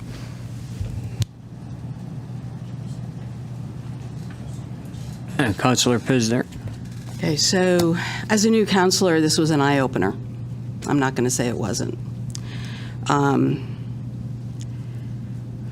think we all worked very, very hard. I have voiced my opinion that I don't want to take more out of our fund balance because I don't know what tomorrow's going to bring. And I think for any of us that's looking at our 401ks, that are looking at our investments, this isn't a time to deplete them or to bring them down to a smaller amount. It's not a time to borrow money from yourself, so I don't want to take more money out of our fund balance. If that means that my taxes are going to go up so that I can still maintain our safety in this town, so that our schools can be adequately run, so that our roads and our buildings can be maintained, I am good. I was actually expecting a bigger tax hike. So I say thank you to the staff and to the hard work that we've put in. We didn't all agree. Obviously, you can see that. But as a lifelong resident of this town, I think this is a good budget. It may not make me popular, but I said before, and I'll say it again, I didn't run to be popular. I ran to do the best that I could for the residents of this town, and I think this is a good budget, and so I will stand with it. Thank you. Deputy Mayor Sakala. Thank you. First, thank you very much to our town manager's office, John Wilcox, the finance director. You guys did a bang-up job. We threw a lot at you every day. You have 10 very strong-willed people up here with a lot of different ideas. So we appreciate all of your hard work and how you managed all of us at our different ideas. This is not a perfect budget. I mean, I've gone through 9 budgets so far sitting up here, and I can tell you not one of them was perfect. I'm sure there's something that everybody up here would change, at least maybe one thing, but it is overall a good budget. We're not getting to a zero. We're decreasing the town budget. When we look at the numbers, we look at what the mill rate is going to be and what the town manager's budget is. The original town manager's budget was an increase of over 3%. The budget we hope to pass tonight is a decrease, a lower budget than last year and the year before, better than a zero. This is lower. So we are going down on that budget. The revaluation, we had to do it. It's not something that this town council said we had to do. That is a statewide, it's not Enfield specific. It's nationwide, the housing market, house prices are up. You've seen it, you see it everywhere. Other towns in Connecticut, their house values went up almost 40% in some towns. And that happened here in some districts. The deferred maintenance from the CIP side is what got us in this situation. We have not done consistent CIP projects, vehicle replacement plan, consistently for years. We've done referendums, and that is a lot of the work that is being done in this town. Roads, roofs, 2 schools, we've done a lot of referendum work. Unfortunately, the annual CIP budget was robbed every single year. That being said, I will not cannibalize this budget anymore. I will not support taking any more out of fund balance. Like Councilor Pisner, I am afraid to take any more than we're already taking. I will not take any more out of DPW. I will not take anything out of our public safety, our police. This budget needs to pass. Is it perfect? No. Is it better than what we started with? Absolutely. And I think people need to look at that bottom line. Thank you. Okay, thank you. Councilor Ungary. I'd just like to say that I'm in favor of this lower budget. I didn't like where we started and what our numbers were, and I agree with everything Councilor Sakala and Councilor Pisner have said. Some of these departments have had their projects deferred year after year after year. I think of the poor guys that work over at the transfer station. There's no place in that little trailer for them to have restroom facilities, wash their hands in a sink. That needs to be done. So some of these projects we just keep pushing aside, and I want to support DPW, our police, and I think we're in a better place now than where we started. So I'm going to support this budget. And thank you, everyone, for all their hard work. Okay, thank you. Councilor Santinella. Thank you, Mr. Mayor. I'm not totally happy with the budget either, and like Councilor Pisner, I was expecting it to be higher. I'm not willing to vote or to bet zero on Enfield. This budget doesn't go far enough to address the CIP needs that we have coming down the pike. It does nothing to address some of our school funding issues. If you look at what we spend per student educating students in Enfield, it's $15,900 a year. That sounds like a lot of money. That puts us 7th from the bottom across the state of Connecticut. If you take out the last 4, our Alliance District schools. Schools of our size, 5,000 students, around 5,000 students, the average spending of schools in that cohort group is $19,000 per student. Now, I'm not an expert on 150 school districts across Connecticut and what's in all of those budgets. I know what the state data is. There's work to be done there. We can't keep bonding to do projects that we don't want to save for. If I need a new roof on my house, I save a little bit every year, and maybe I borrow a little, but I also pay a little because I have some in the bank. The town of Enfield is $96 million in debt today. We were $103 million in debt last year, last November. That doesn't include the $40 million of new debt that's coming down the pike. There's $13 million in this budget that just goes to pay the debt. That's the credit card bill. Now, there's different philosophies here, and I'm not pointing fingers at anybody.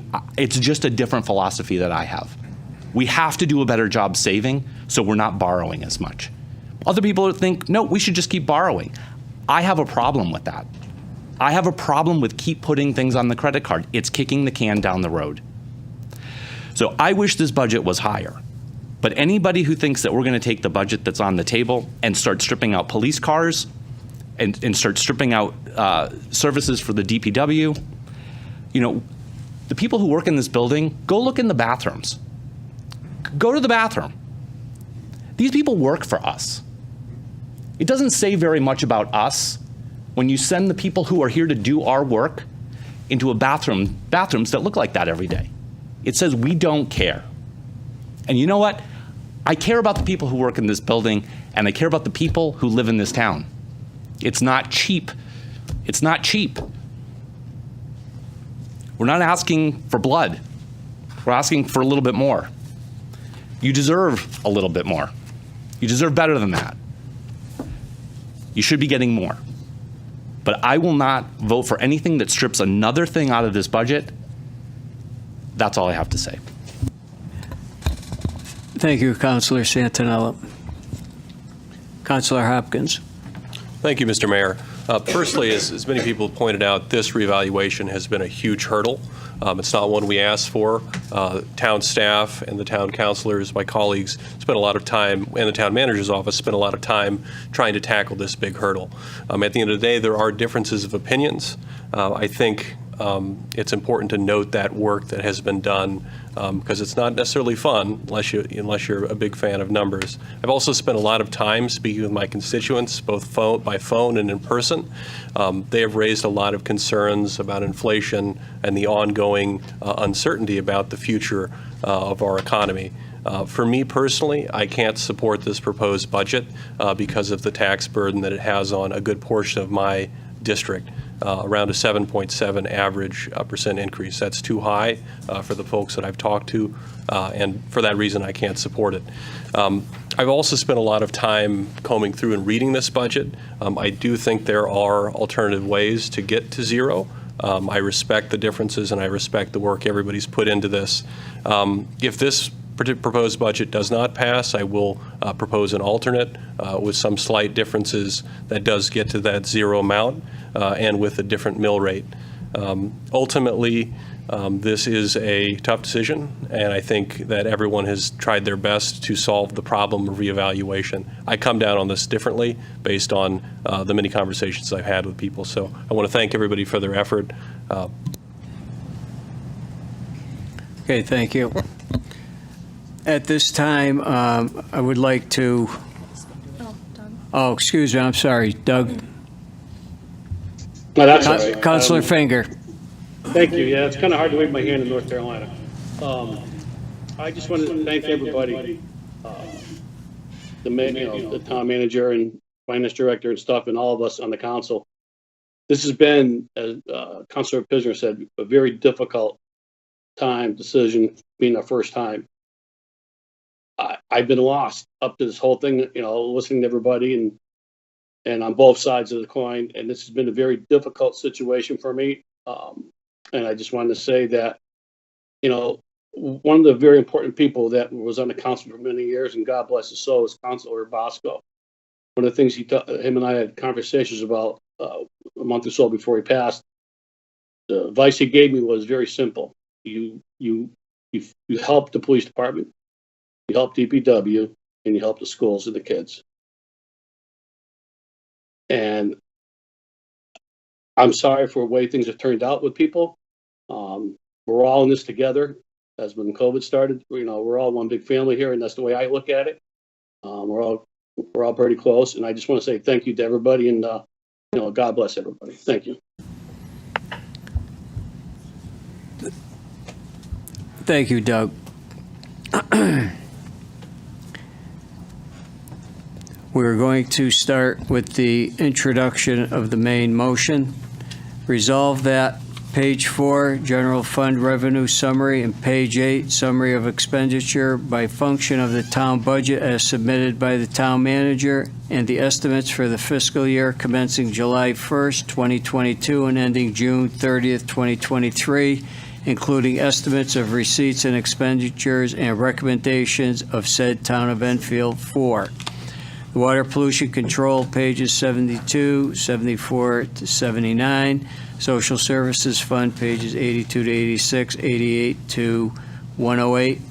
Department of Library Fund, pages 110 and 112 to 121. The Insurance Fund, pages 124, 125 to 129. Information Technology Fund, pages 132, 134 through 139. The Animal Control Fund, pages 142, 143, and the Emergency Medical Services, pages 146, 148 to 151, and the Capital Improvement Fund, pages 154 to 168, be accepted and approved along with the amendments specified on the attached schedule by the Town Council of the Town of Enfield, date prepared May 12th, 2022, prepared by the Finance and Town Manager. So moved. Councilor Mangini. Second. His Excellent Deputy Mayor Sakala. Before we get into motions, I want to call on John Wilcox to address the council. Yep.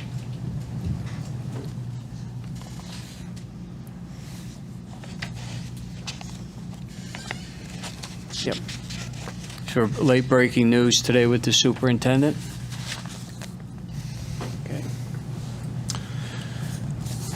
Yes, I'm John Wilcox, Director of Finance.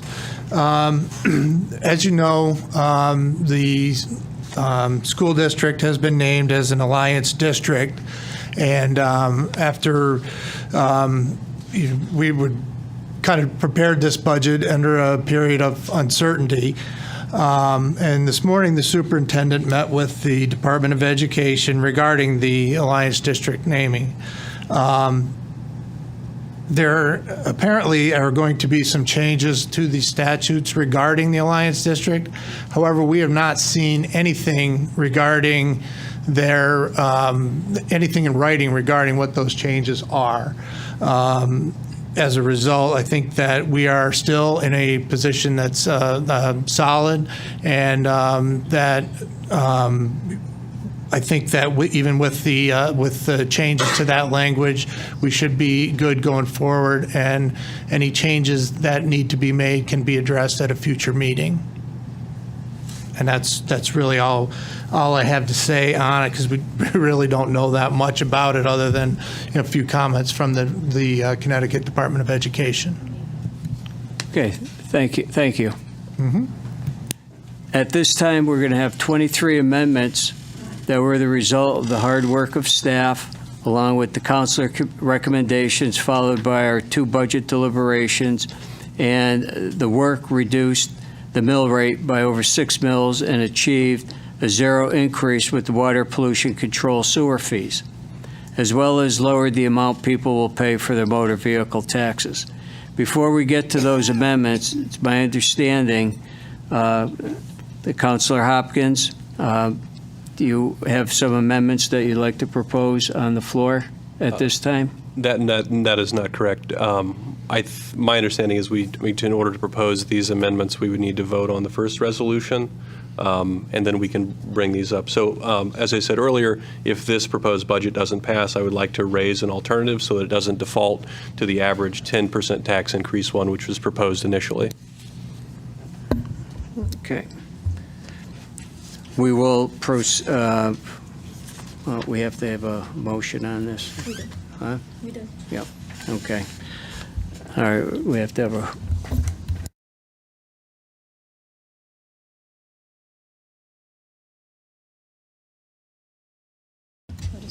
Yes. Yeah. Sheila, roll call vote On the main motion. on this particular motion, The main motion. or do we?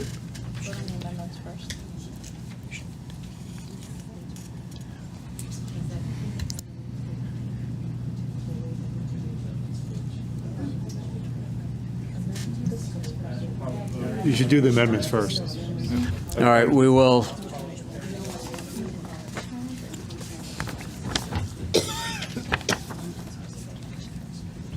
Okay, we have 23 amendments to go through. Is there a first. question? Yeah, the consensus appears to be with Councilor Hopkins that you vote on the amendments one by one and then come back to the main resolution. Okay. Okay. Councilor Scala. Okay, I'm in charge of amendment number 1. Amendment number 1 to amend the manager's proposed 2022-2023 budget is shown on pages 44 and 45 in accordance with the following schedule from custodial and maintenance salaries, $2,862,719 to $2,821,968. Health and medical insurance from $924,893 to $895,556. Social Security from $166,824 to $164,297, and Medicare from $39,034 to $38,443. A second? I'm seconding. Yeah, Mayor Crissati will second it. Okay. Vote for by voice. All in favor? Discussion. Oh, excuse me. This is amendment number 1. Discussion? I don't think we have to ask for a discussion. This is just a vote. Okay. So all in favor? Aye. Opposed? And abstentions. 10 in favor. Motion passes. Amendment number 2, to amend the manager's proposed 2022-2023 budget as shown on page 42, 46, and 50 in accordance with the following schedule. Eliminate DPW temp seasonal salaries. Buildings and grounds maintenance, page 42, salaries temp seasonal from $20,000 to 0. Highway maintenance salaries temp seasonal $5,200 to 0. And refuse collection disposal, page 50, salaries temp seasonal $8,500 to 0. Second. Second by Councilor Despard. Once again, vote. All in favor? Aye. Opposed? And abstentions. 10 in favor. Motion passes. Amendment 2 passes. Amendment 3. All right, Amendment 3, to amend the manager's proposed 2022-23 budget as shown on page 46 in accordance with the following schedule, reducing snow plowing budget. Highway maintenance overtime from $170,000 to $140,000. Snow plowing from $70,000 to $40,000. Second. Yep, second. Second by Councilor Hopkins. All in favor? Aye. Opposed? Abstentions? 10 ayes. Motion passes, or Amendment 3 passes. Amendment 4. I propose the following amendment listed as number 4 on the attached budget amendment schedule. To amend the manager's proposed 2022-2023 budget as shown on page 50 in accordance with the following schedule. Finance, reduce disposal services for recycling. Refuse collection and disposal, a reduction in disposal service costs from $1,958,152 to $1,755,652. Second by Councilor Ludwig. All in favor? Aye. Opposed? Abstentions? Amendment 4 passes 10-0. Amendment number 5, to amend the manager's proposed 22-23 budget as shown on page 31 in accordance with the following schedule. Police services, anticipate 1 vacant position and add 1 civilian technician. Out of police services salary, $8,744,226 to $8,694,226. Health medical insurance, $1,778,805 to to $1,749,728. Medicare, $144,395 to $143,235. Second by Counselor Mangini. All in favor? Aye. Opposed? Abstentions? Amendment number 5 passes 10-0. Amendment number 6, to amend the manager's proposed 2022-2023 budget as shown on page 56 in accordance with the following schedule. Code enforcement, reduce 2 part-time positions. Salaries, part-time, $79,111 to $26,444. Social Security, $4,906 to $1,641. Medicare, $1,149 to $385. I second. Second by Counselor Pisner. All in favor? Aye. Opposed? Abstentions? 10 in favor. Amendment 6 passes 10-0. Amendment 7. Amendment 7, to amend the manager's proposed 2022-2023 budget as shown on page 68 in accordance with the following schedule. CIP adjustments, see attached. Non-departmental changes, transfers to capital from $7,436,932 to $2,965,107.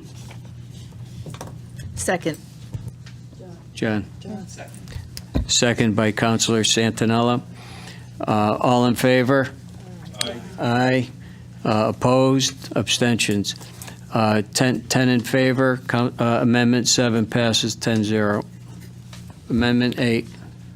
Mr. Mayor, I'd like to propose Amendment 8 to amend the manager's proposed 2022-2023 budget as shown on page 68 in accordance with the following schedule adjustment: transfers for expenses, reductions to other funds, non-departmental charges, transfers out and contingency, transfers to IT from $3,451,900 to $3,221,900. Second. Second, Counselor Ungary. All in favor? Aye. Opposed? Abstentions? 10 in favor. Motion passes. Amendment 8 passes 10-0. Amendment 9. Amendment 9. To amend the manager's proposed 2022 dash, it says 2029, should be 2023. Appropriations for the town as shown on page 8 by decreasing from $77,382,951 to $72,174,787. Second. Seconded by Counselor Sakala. Do we have to make an amendment change, or is it just We noted the correction when Counselor Ungaro pointed it out, so we'll make sure the minutes reflect that. okay, thank you. All in favor? Aye. Against? One against? Abstentions? 9 in favor, 1 against. Amendment 9 passes 9-1. What's that? That was. Mike. Amendment 10. Amendment to total school appropriation, Amendment 10, to amend the town manager's proposed 2022 to 2023 budget, appropriation for the Board of Education as shown on page 8 from $73,775,252 to $73,275,252. Second, Counselor Crisati. All in favor? Aye. Against? Abstentions? Amendment 10 passes 10-0. Amendment number 11, to amend the manager's proposed 2022-2023 appropriation for the total budget as shown on page 8, decreasing from $151,158,203 to $145,450,039. Second. Second by Counselor Despard. All in favor? Aye. Against? 1 against, and abstentions. 9 in favor, 1 against. Amendment 11 passes.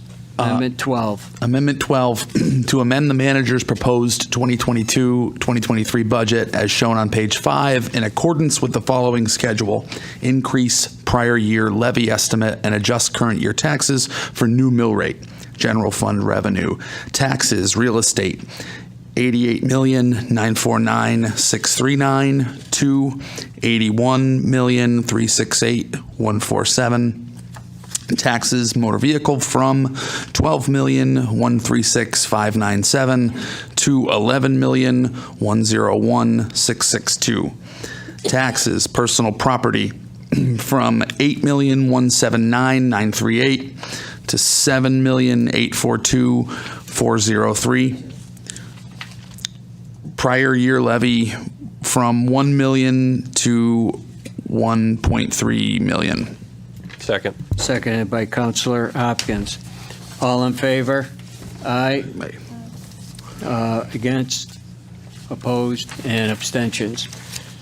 Amendment 12. 10. Mayor, excuse me, I'm sorry to interrupt. Councilor Despard just had flipped some of the numbers, so taxes, personal property went from $8,179,938 to $7,482,403. I believe he read $842. Sorry I about just that. want it Thank you. in the record. Thanks. Okay, thanks. I was dyslexic as a kid. All right, well, It's not fully thank you. gone. Amendment 12 passes 10-0. Thank you for picking that up. Amendment 13.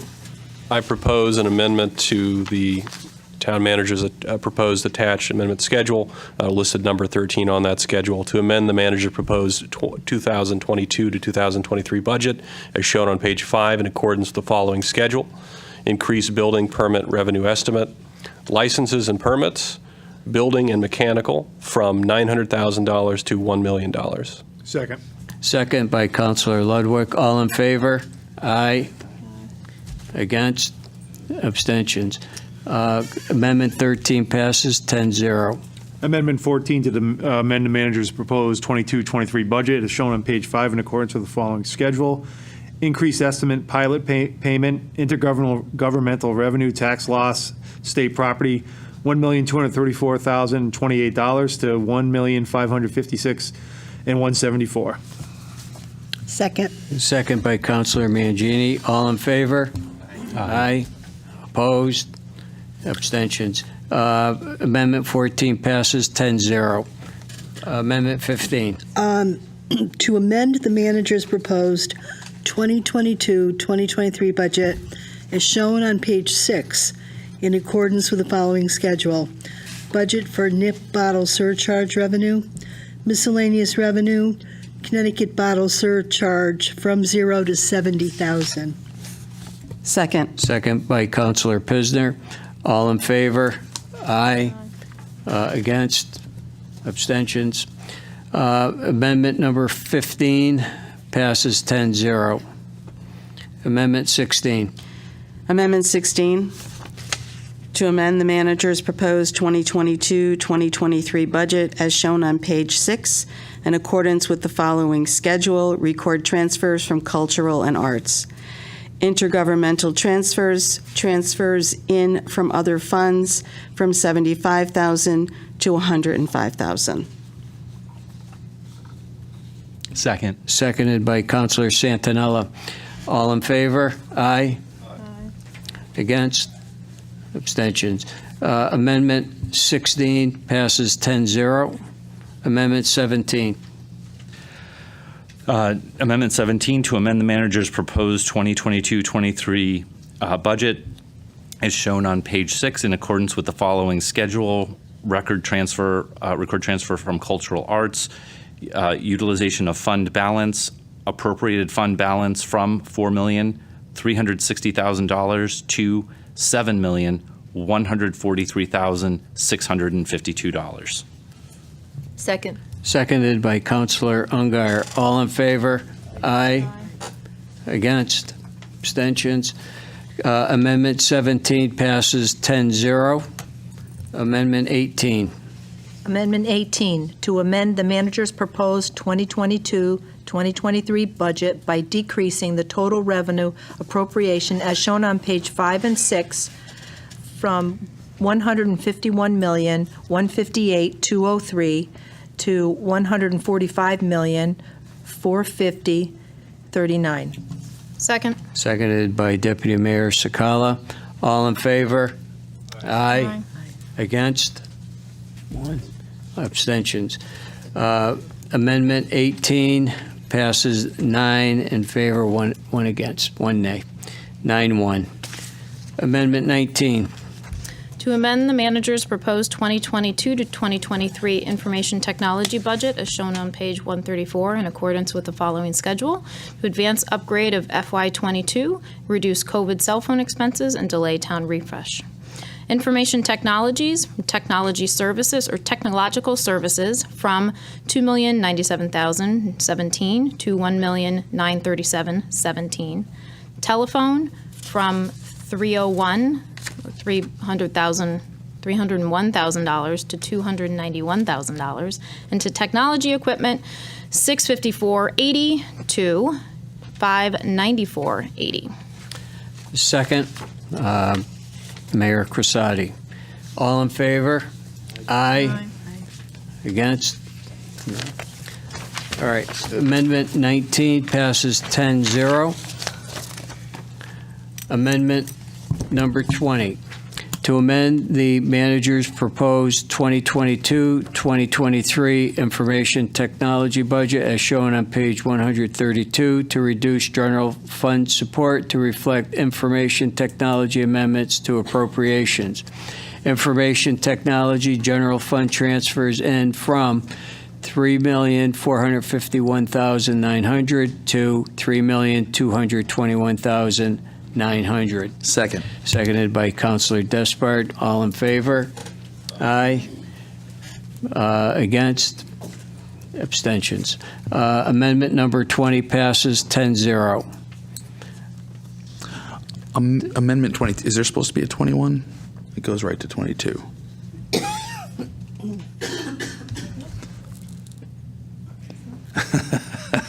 He gets the award of the night. I'm making up for my mistake before. And it doesn't matter. Before So, Councilor, can I ask just a quick question? Sorry. If by chance when we set the public hearing and set the fees, does this impact this at all? Would we, just saying, if something changes, would this have to be revoted on? Just asking. Because we just set the public hearing for the, saying if by chance the fees that we set for the water pollution control, just saying if something changed, that's all. I'm not saying it will, I'm just asking, would this have to be revoted on? That's all I'm asking. I would say no. No? Okay. I would say no. Okay. Thank you. Okay. Yep, sorry. Yep. Thank you. Amendment 2020, or Amendment 22, to amend the manager's proposed 2022-2023 water pollution control fund budget as shown on page 75 in accordance with the following schedule: reduce funding for camera truck in CIP.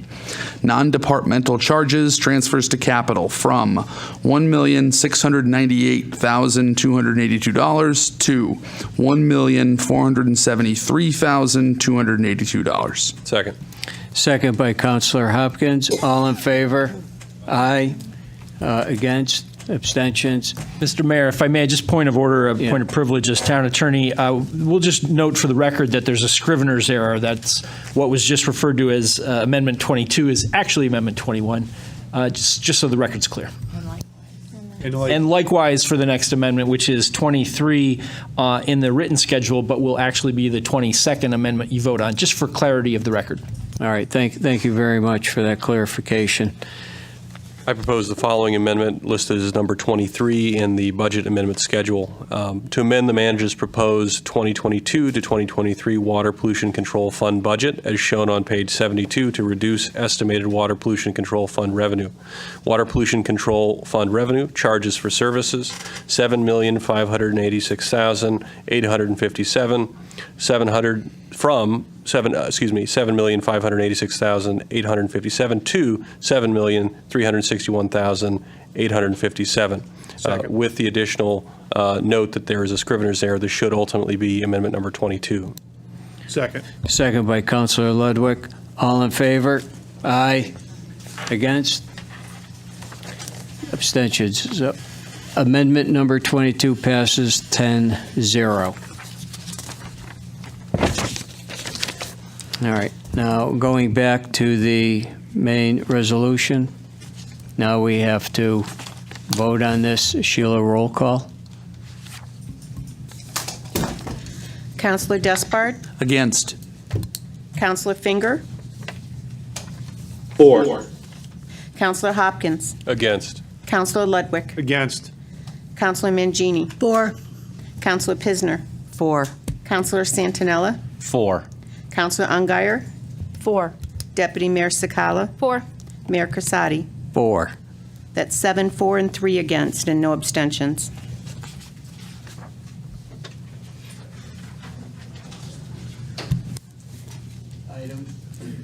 Item B, adopt resolution capital improvement plan.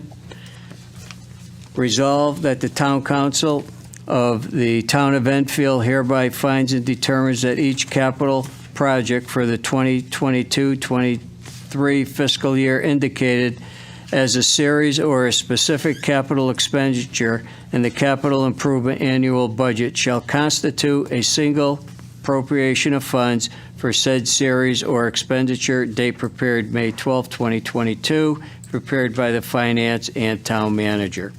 So moved. So moved, Councilor Mangini. Second. Second by Deputy Mayor Sakala. Any discussion? Okay. Sheila, roll call. Counselor Despard? 4.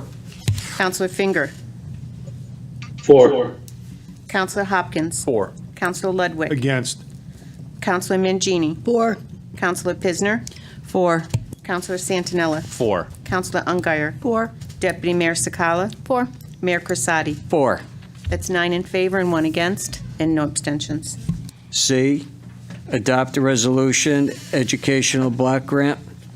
Resolve that the town schools budget adopted by the town council in the amount of $73,275,252 included the anticipated revenue of $28,600,000 from the educational block cost sharing grant and special education grant, date prepared May 12, 2022, prepared by finance and town manager. So moved. So, Councilor Mangini. Second. Second, Deputy Mayor Sakala. Any discussion? Roll call. Counselor Despard? 4. Counselor Finger? For. Counselor Hopkins? 4. Counselor Ludwig? 4. Counselor Mangini? 4. Counselor Pisner? For. Counselor Santinella? 4. Counselor Ungary? 4. Deputy Mayor Sakala? 4. Mayor Crisati? 4. 10 in favor, none against, and no abstentions. D, adopt a resolution setting the tax rate. Resolve that a tax rate of 27.89 mils be set on the real estate and business personal property grand list of October 1st, 2021 for the town of Enfield and shall be payable in 2 semi-annual installments, July 1, 2022 and January 1, 2023. Be it further resolved that a tax rate of 27.89 mils be set on the motor vehicle grand list on October 1st, 2021, and shall be paid in full on July 1st, 2022. And be it further resolved, however, that real estate and personal property taxes amounting to $100 or less be paid in full on July 1st, 2022. And be it further resolved that any motor vehicle, real estate, or business personal property taxes in the amount of $5 or less shall be waived pursuant to Connecticut State Statute 12-144C, date prepared May 12, 2022, prepared by the Finance and Town Manager. So moved. Councilor Mangini. Second. And a second, Deputy Mayor Sakala. Any discussion? Sheila, roll call, please. Counselor Despard? Against. Counselor Finger? For. Counselor Hopkins? Against. Counselor Ludwig? Against. Counselor Mangini? 4. Counselor Pisner. 4. Counselor Santinella. 4. Counselor Ungary. 4. Deputy Mayor Sakala. 4. Mayor Crisati. 4. That's 7 in favor, 3 against, and no abstentions.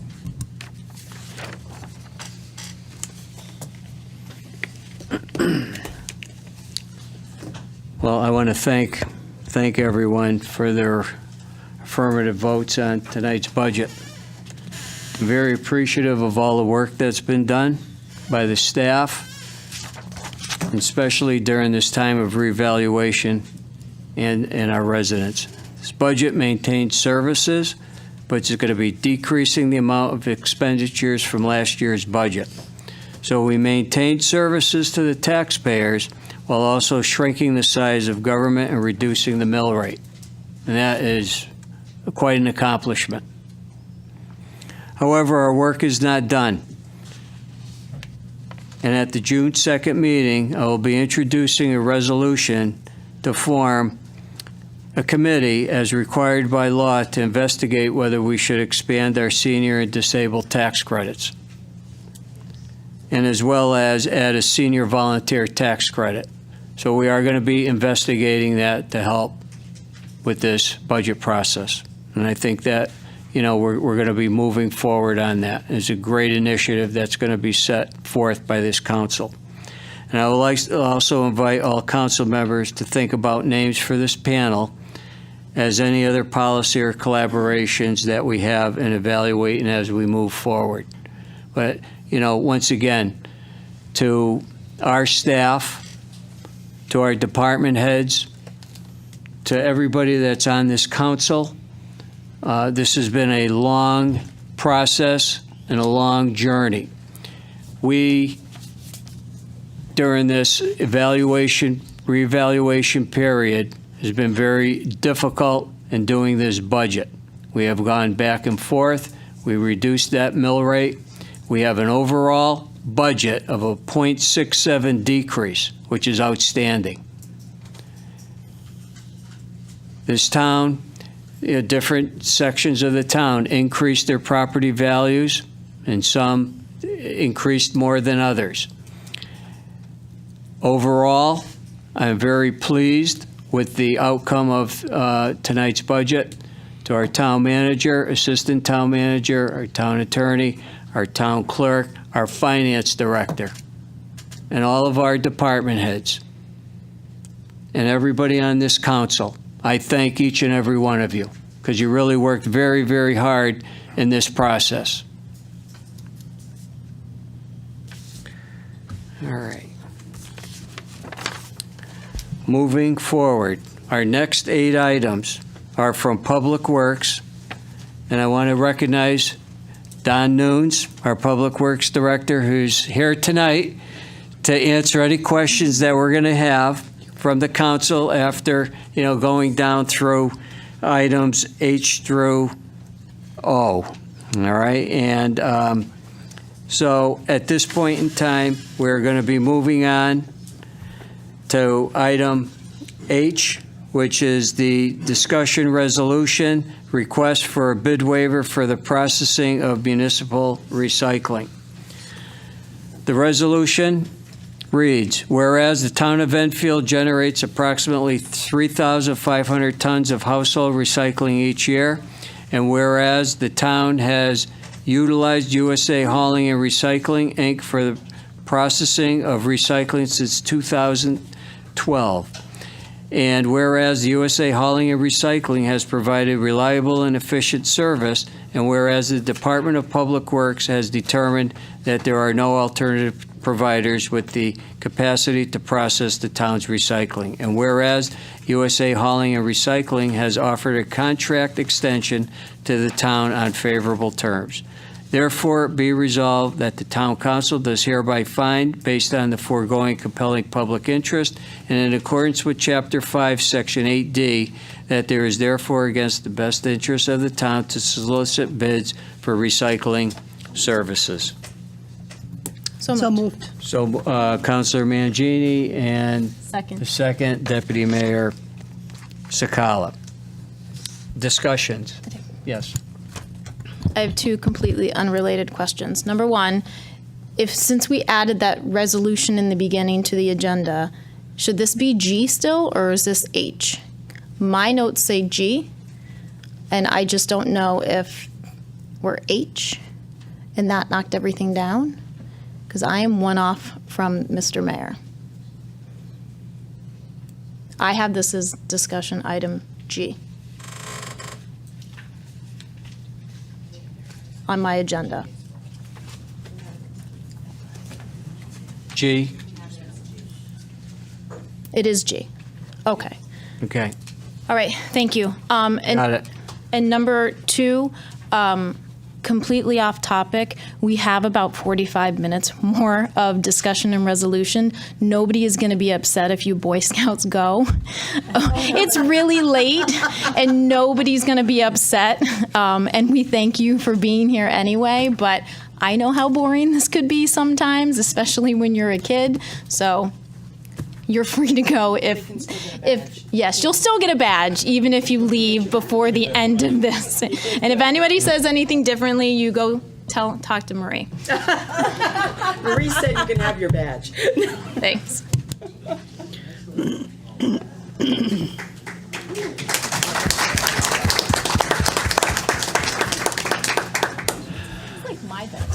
Yep. It's my bedtime, so. And Thank you, Troop 108. Yes, and I had no discussion on this. I just needed to say this. All right, so Mike does, though. Councilor Ludwig, there's item G. Item G. So Donald, I don't know if you can, I just want to make sure I'm clear on what the favorable terms are. I have no problem. I understand they've given us good contracts. But again, I want to be clear because you spoke at another meeting that the recycling charge was going up per ton. So I need just to be clear in my mind what this means.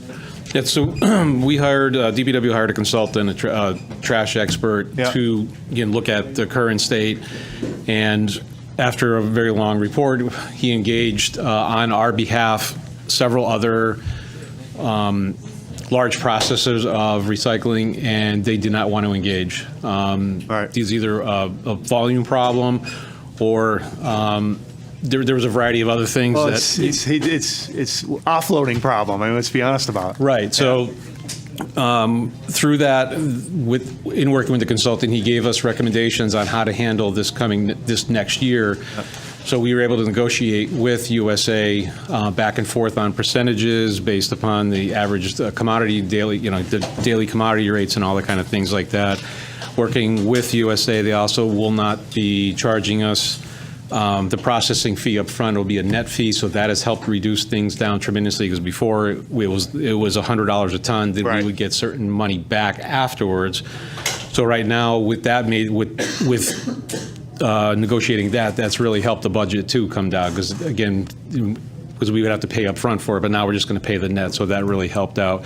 So again, working with percentages and working with them and working with our consultant, we got it down to for this coming year, because our trash contract also ends this coming June 30th. So I'm going to employ the same consultant to write the RFP to handle both our trash and recycling going out next year. So what I'm asking for is 1 year only on the recycling part of it, when both things come due and the markets either go up or down. Again, there's so much uncertainty in that kind of market right now. That's to be our best course, considering that what we're paying for tonnage for MSW is only $83 a ton.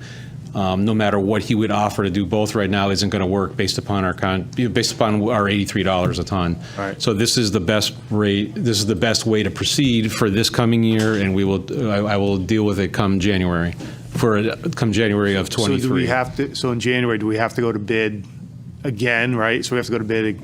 And so do you foresee, so I'm just asking, do you foresee, again, not enough bidders? Yeah. We could go out to bid. We can, again, employ that consultant as almost as a negotiator and things like that, because he really did, he did help us out a lot.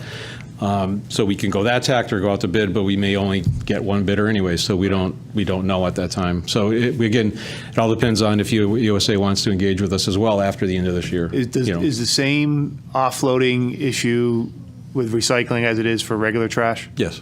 So it's the same issue? Yes. Right. So So it doesn't matter that in theory it's cleaner. And there's some other companies that are getting bought up, like Willimantic got bought up, USA just bought Bonnie's Island.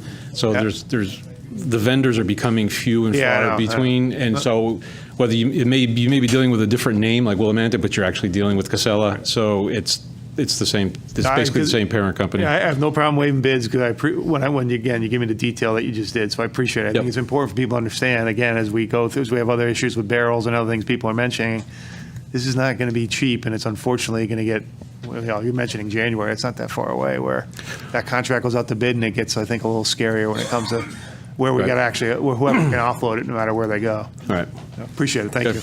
Yep. Okay, any other comments? Councilor Finger, you have anything?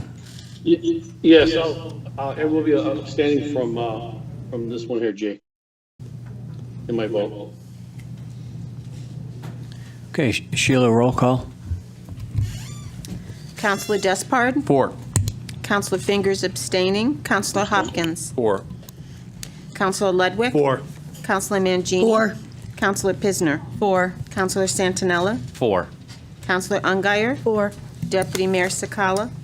4. And Mayor Casati? 4. That's 9 members for, none against, and 1 abstention, sorry. Okay, thank you. H, discussion resolution request for transfer of funds for disposal of municipal solid waste for $130,000. Resolve that in accordance with Chapter 6, Section 8F of the Town Charter, the following transfer hereby is made. To refuse collection and disposal services, $130,000. From Public Works Custodial Services, Health Medical Insurance, $93,000. Refuse collection and disposal, Health Medical Insurance, $37,000. Certification, I hereby certify that the above stated funds are available as of May 6, 2022. John A. Wilcox, Director of Finance, on 5/11/22, approved by Ellen Zappo Sasu, 5/11/22.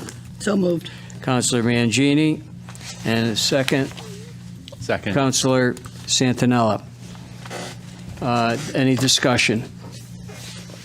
Sensing none, Sheila, roll call. Counselor Despard? 4. Counselor Finger? Abstaining. Counselor Hopkins? 4. Counselor Ludwig? 4. Counselor Mangini? 4. Counselor Pisner? 4. Counselor Santinella? 4. Counselor Ungary? 4. Deputy Mayor Sakala? 4. Mayor Casati? 4. That's 9 in favor, none against, and 1 abstention. Aye. Discussion resolution request for transfer of funds for Public Works overtime, $45,000. Resolve that in accordance with Chapter 6, Section 8F of the Town Charter, the following transfer is hereby made. To Public Works Building and Grounds overtime, $45,000. From Public Works Custodial Service salaries, $45,000. Certification, I hereby certify that the above stated funds are available as of May 6, 2022. John A. Wilcox, Director of Finance, on May 10, 22. Approved by Ellen Zappo Sasu on 5/11/22. So moved. Councilor Mangini. Second. A second by Councilor Despard. Any discussion? Sheila, roll call, please. Counselor Despard? 4. Counselor Finger? Abstaining. Counselor Hopkins? 4. Counselor Ludwig? 4. Counselor Mangini? 4. Counselor Pisner? 4. Counselor Santinella? 4. Counselor Ungary? 4. Deputy Mayor Sakala? 4. Mayor Casati? 4. 9 in favor, none against, and 1 abstention. J, discussion resolution request of transfer of funds for vehicle parts, $17,750. Resolve that in accordance with Chapter 6, Section 8F of the Town Charter, the following transfer is hereby made. To Public Works Equipment, Maintenance, and Repair, Vehicle Supplies, Materials, $17,750. From Public Works Equipment, Maintenance, and Repair, Health Insurance, $13,000. And Public Works Equipment, Maintenance, and Repair overtime, $4,750. Certification, I hereby certify that the above stated funds are available as of May 6, 2022. John A. Wilcox, Director of Finance, signed on 5/11/22, approved by Ellen Zappo Sasu on 5/11/22. So moved. Councilor Mangini, Second. And a second by Counselor Pisner. Any discussion? Sheila, roll call, please. Counselor Despard? 4. Counselor Finger? Abstain. Counselor Hopkins? 4. Counselor Ludwig? 4. Counselor Mangini? 4. Counselor Pisner? 4. Counselor Santinella? 4. Counselor Ungary? 4. Deputy Mayor Sakala? 4. Mayor Crisati? 4. 9 in favor, none against, and 1 abstention.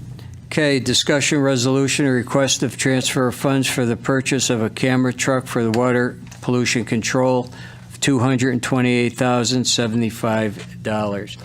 Resolved that in accordance with Chapter 6, Section 8F of the Town Charter, the following transfer is hereby made to the water pollution control other equipment, $228,075 from the water pollution control salaries, $120,000, salaries part-time, $26,105, and medical insurance of $81,970. Certification, I hereby certify that the above stated funds are available as of May 9th, 2022. Johnny Wilcox, Director of Finance, signed on 5/11/22, approved by Ellen Zapusasu on 5/11/22. So moved. So moved, Counselor Mangini, Second. second by Counselor Santinella. Any discussion? Sheila, roll call, please. Counselor Despard? 4. Counselor Finger? Abstain. Counselor Hopkins? 4. Counselor Ludwig? 4. Counselor Mangini? 4. Counselor Pisner? 4. Counselor Santinella? 4. Counselor Ungary? 4. Deputy Mayor Sakala? 4. Mayor Crisati? 4. 9 in favor, none against, and 1 abstention. L, discussion resolution, request for a bid waiver for the purchase of a vehicle for Public Works. Whereas the Building and Grounds Division of the Town of Enfield Department of Public Works is in need of a large pickup truck to replace a 2007 vehicle taken out of service due to safety concerns. And whereas due to the current supply chain issues, a replacement vehicle cannot be ordered and delivered for at least 1 year. And whereas the Public Works has located a suitable 2021 leftover Ford F-550 pickup truck which cannot be purchased through a public contract, and whereas time is of essence and the vehicle is likely to be sold if a request for proposal is required. Therefore, be it resolved that the Town Council does hereby find, based on the foregoing compelling public interest, in accordance with Chapter 5, Section 8D, that it is therefore against the best interest of the town to solicit bids for the vehicle. Date submitted May 11, 2022, prepared by the Department of Public Works. So moved. Councilor Mangini, Second. second by Deputy Mayor Sakala. Any discussion? Just a quick question. Yes. Curious. Counselor Ludwig. What does it mean purchase through a public contract? Just curious. Isn't this what we're doing, a public I'm just, sorry, just curious. Mr. Nunes? Welcome back. Assuming it's a local dealer too? No. No, okay. So this what I'm asking for here was what you the council transferred last meeting from auction proceeds. We tried going through a different municipal a consortium, if you will. So normally we buy from MHQ. I see. Okay. And other ones. This one is Colonial Municipal Group out of Marlborough, Massachusetts. Their procurement requirements are a little different. We did try to work with them, and we just couldn't get it to work through that. So either way, we were going to buy this truck, whether it was whether it was through 2 weeks ago or today. But they did offer us, because of some of that stuff, they did offer us $1,500. They didn't charge us an off the lot fee, which I never heard of in my entire life. I mean, just because the car is there, they charge you more because it's there, believe it or not. They also get a $500 model year credit, and the worst part about this whole thing is that Ford is shutting down 22s and 23s right now. They stopped that whole model line from going. They're redesigning them, and so we cannot even order a vehicle until October or November because they closed everything. So we can't even, if we wanted to, even if I had $2 million to go buy, I couldn't do anything right now until November. Then we have to wait the year, whatever it is, to get the vehicle. This vehicle that we were referring to is on the lot. It's there, and Again, I appreciate your explanation of detail when we waive a bid, so I appreciate it. Yep, no problem. Okay, thank you, Mr. Nunes. Any other discussion? Okay, Sheila, roll call, please. Counselor Despard? 4. Counselor Finger? Abstain. Counselor Hopkins? 4. Counselor Ludwig? 4. Counselor Mangini? 4. Counselor Pisner? 4. Counselor Santinella? 4. Counselor Ungary? 4. Deputy Mayor Sakala? 4. And Mayor Crisati. 4. 9 in favor, none against, and 1 abstention. M, discussion resolution to adopt a revised solid waste and recycling policy. Whereas the Department of Public Works drafted a revised solid waste and recycling policy that intended to control the town's costs for bulky waste collection, and whereas the Town Council's Public Works Subcommittee reviewed the revised policy and recommended the additional revisions thereto. Therefore, be it resolved that the Enfield Town Council hereby approve and adopt the attached solid waste and recycling policy, date prepared April 29, 2022, prepared by the town manager. So moved. Councilor Mangini. Second. Second, Councilor Despard. Discussion. Yes, question. I just have a question. Is this resolution, does it cover the tipper barrel issue about reimbursing people that purchased them years prior? Is that included in this particular resolution? Or is this more generic? I believe we included a provision for the barrel exchange in the budget, that we're budgeting for something that we're going to roll out this summer, so that people who have certain barrels that are relatively new, within 2 years, I think we were doing. So that is Be part eligible. of this resolution? It's part of the budget that you just adopted, that we made a provision so that there would be money available to do that. All right, thank you. Any other discussion? Sheila, roll call. Counselor Despard? 4. Counselor Finger? 4. Counselor Hopkins? 4. Counselor Ludwig? 4. Counselor Mangini? 4. Counselor Pisner? 4. Counselor Santinella? 4. Counselor Ungary? 4. Deputy Mayor Sakala? 4. Mayor Crisati? 4. 10 in favor, none against, no abstentions. N, resolution amending the Enfield Town Council and the Enfield Board of Education use of school and town facilities policy. Whereas it is desire of the Enfield Town Council to have a comprehensive policy for all town and Board of Education owned and controlled facilities to ensure proper usage and compensation of the facilities, and whereas the DPW Subcommittee has reviewed the facility use policy and recommends revisions thereto.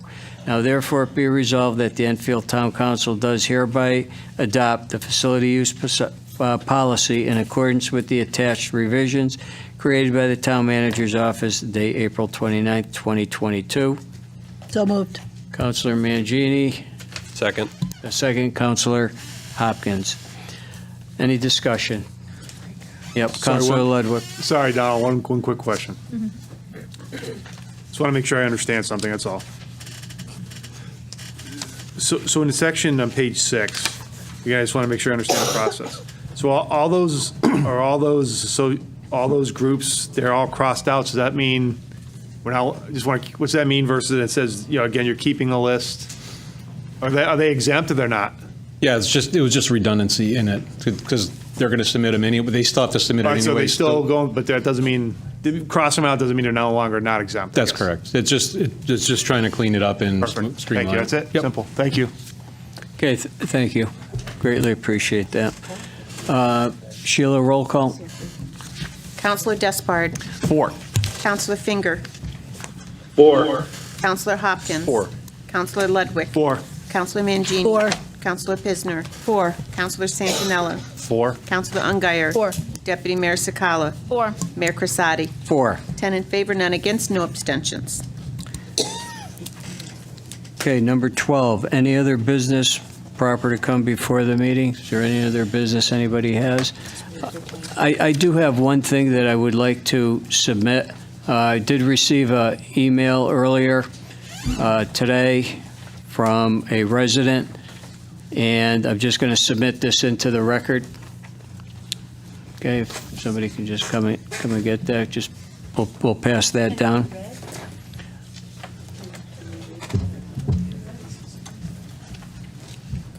Well, Mayor, to the town manager, is this something that can be read? If the person couldn't be here?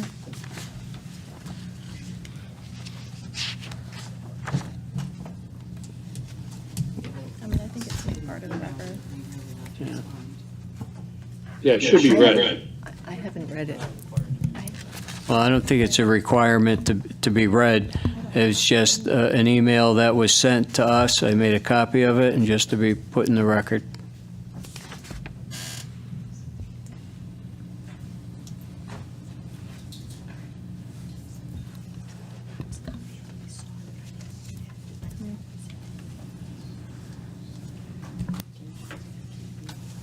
Okay?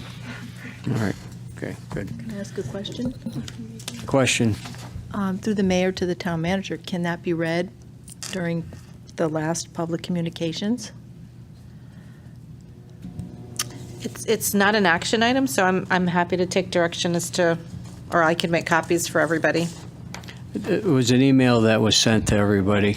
I know I was copied on it, but I haven't read it, so I don't, And he asked if it could be part of the record, so I'm just submitting that.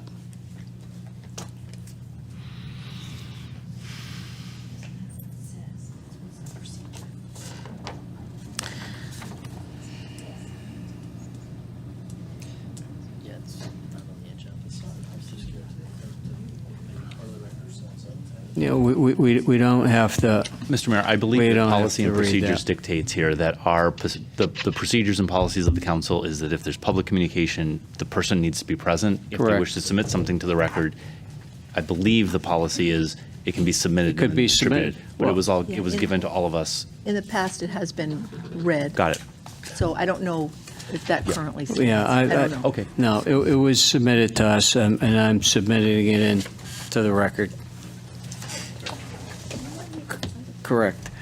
All right, next, item 13, public communications. Anybody wishing to speak in front of the council, please state your name and address for the records, and please refrain from any personalities, and we ask that you be respectful in your comments. Is there anybody that would like to approach the council?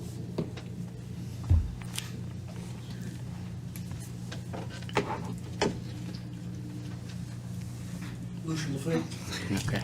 Lucian Lefebvre, 54 Kimberly Drive, also Vice Chairman of the Enfield Veterans Council. A couple of things I failed to mention my first time up. The flags in the cemeteries will all be placed prior to Memorial Day. And just so the town and everybody knows, we put out about 5,500 flags in the cemeteries in the town of Enfield. We've got a lot of veterans in town. And the morning of the parade, prior to the parade, post 154 and post 80, we go out to every cemetery in town, do a short ceremony of firing of volleys and playing of taps at each cemetery before we get together to do our parade. So a few people have caught us in there that have been putting flowers and stuff on graves, but just so everybody knows that we do go out and we do respect our veterans. Thank you. Okay, thank you. Is there anybody else that would like to approach the council? I declare public communications over. Any final councilor communications? Yes. I just had one thing, and again, it's pertaining to the budget. So to the mayor, to town manager, and also our finance. As a former business owner, I always received like a quarterly report. And it kind of gave me a snapshot of where my business was. I don't know if we've done that in the past. And again, nothing in detail like what you gave us, but I think for me, it would be helpful on a quarterly basis to just kind of get a snapshot of where the departments are. Is that something you've done in the past? Is it something we're able to do? Just thought maybe it might make our job a little easier at the next budget if we kind of knew the direction we were going in. That's all. All right, thank you. It's late, but I did jot down some notes after completing the process earlier today. And to your point, I think that, part of this process started with us reverting back to doing the narratives, the strategic planning piece that's going to appear in the budget book, where the departments actually define their short-term goals, their long-term goals, their accomplishments, as well as start talking about their needs looking forward. So that's one piece of it. The other piece of it that I was going to mention is that we really need to enact new operational practices, because we decreased the budget from last year, but this is an ongoing discussion that has to happen. And the departments have done a really great job in the short time that I've been here about starting to communicate across department lines, cross-training, collaboration. All of that is key to the future, because regionalization is not far behind. And it's a matter of defining your own destiny and making sure that we have a strong foundation in place, especially with diminishing resources. That's even the most important thing. It's really important that we operate as a cohesive unit. So one of the notes I had made after looking through all of our materials today is that the 10-year CIP is your major planning document, but it really needs to work in conjunction with your plan of conservation and development, with your debt plan and all of that, even the health insurance trust fund that we talked about earlier. These are all components. They all have to be integrated together in order to do that. I personally think that CIP should be reviewed at least quarterly. The budget is a living document, just like your plan of conservation and development is a living document. And it doesn't make any sense, nor does it inspire faith in government when you create documents and policies like a vehicle replacement plan strategy and then just put it on the shelf and not look at it. So part of moving forward from this is to look at the plan of development, your downtown redevelopment plans, your joint facilities plans, your debt management strategy, and have all of that be an ongoing discussion throughout the year, so that when you get to that budget process, there's less of a lurching effect and more of a flow, because all of these conversations have been happening throughout the year. The adopted budget is really a living and working document, and it's also a great reference. And now that we're adding narratives to it and all of these strategic planning pieces, I really encourage you, as well as all the taxpayers in Enfield, to reference it, because a lot of the answers that people have about services or how we fund things can be found in that document. I do think it's becoming more user-friendly the more that we integrate technology. We're going to have a lot to do with putting it up on the website and having it available for people who want to learn more about it. And I think that that also would be part of what we see going forward. But I appreciate everyone's feedback tonight. There was a lot of great questions. The council was very engaged in this process, and I think that from that, we had a better product tonight than we did a month ago. So thank you. Okay, thank you. Any other further comments? Motion to adjourn? Second. All in favor? Aye. Okay, motion passes, 10 in favor. Even better. I want to say thank you and good night to everybody.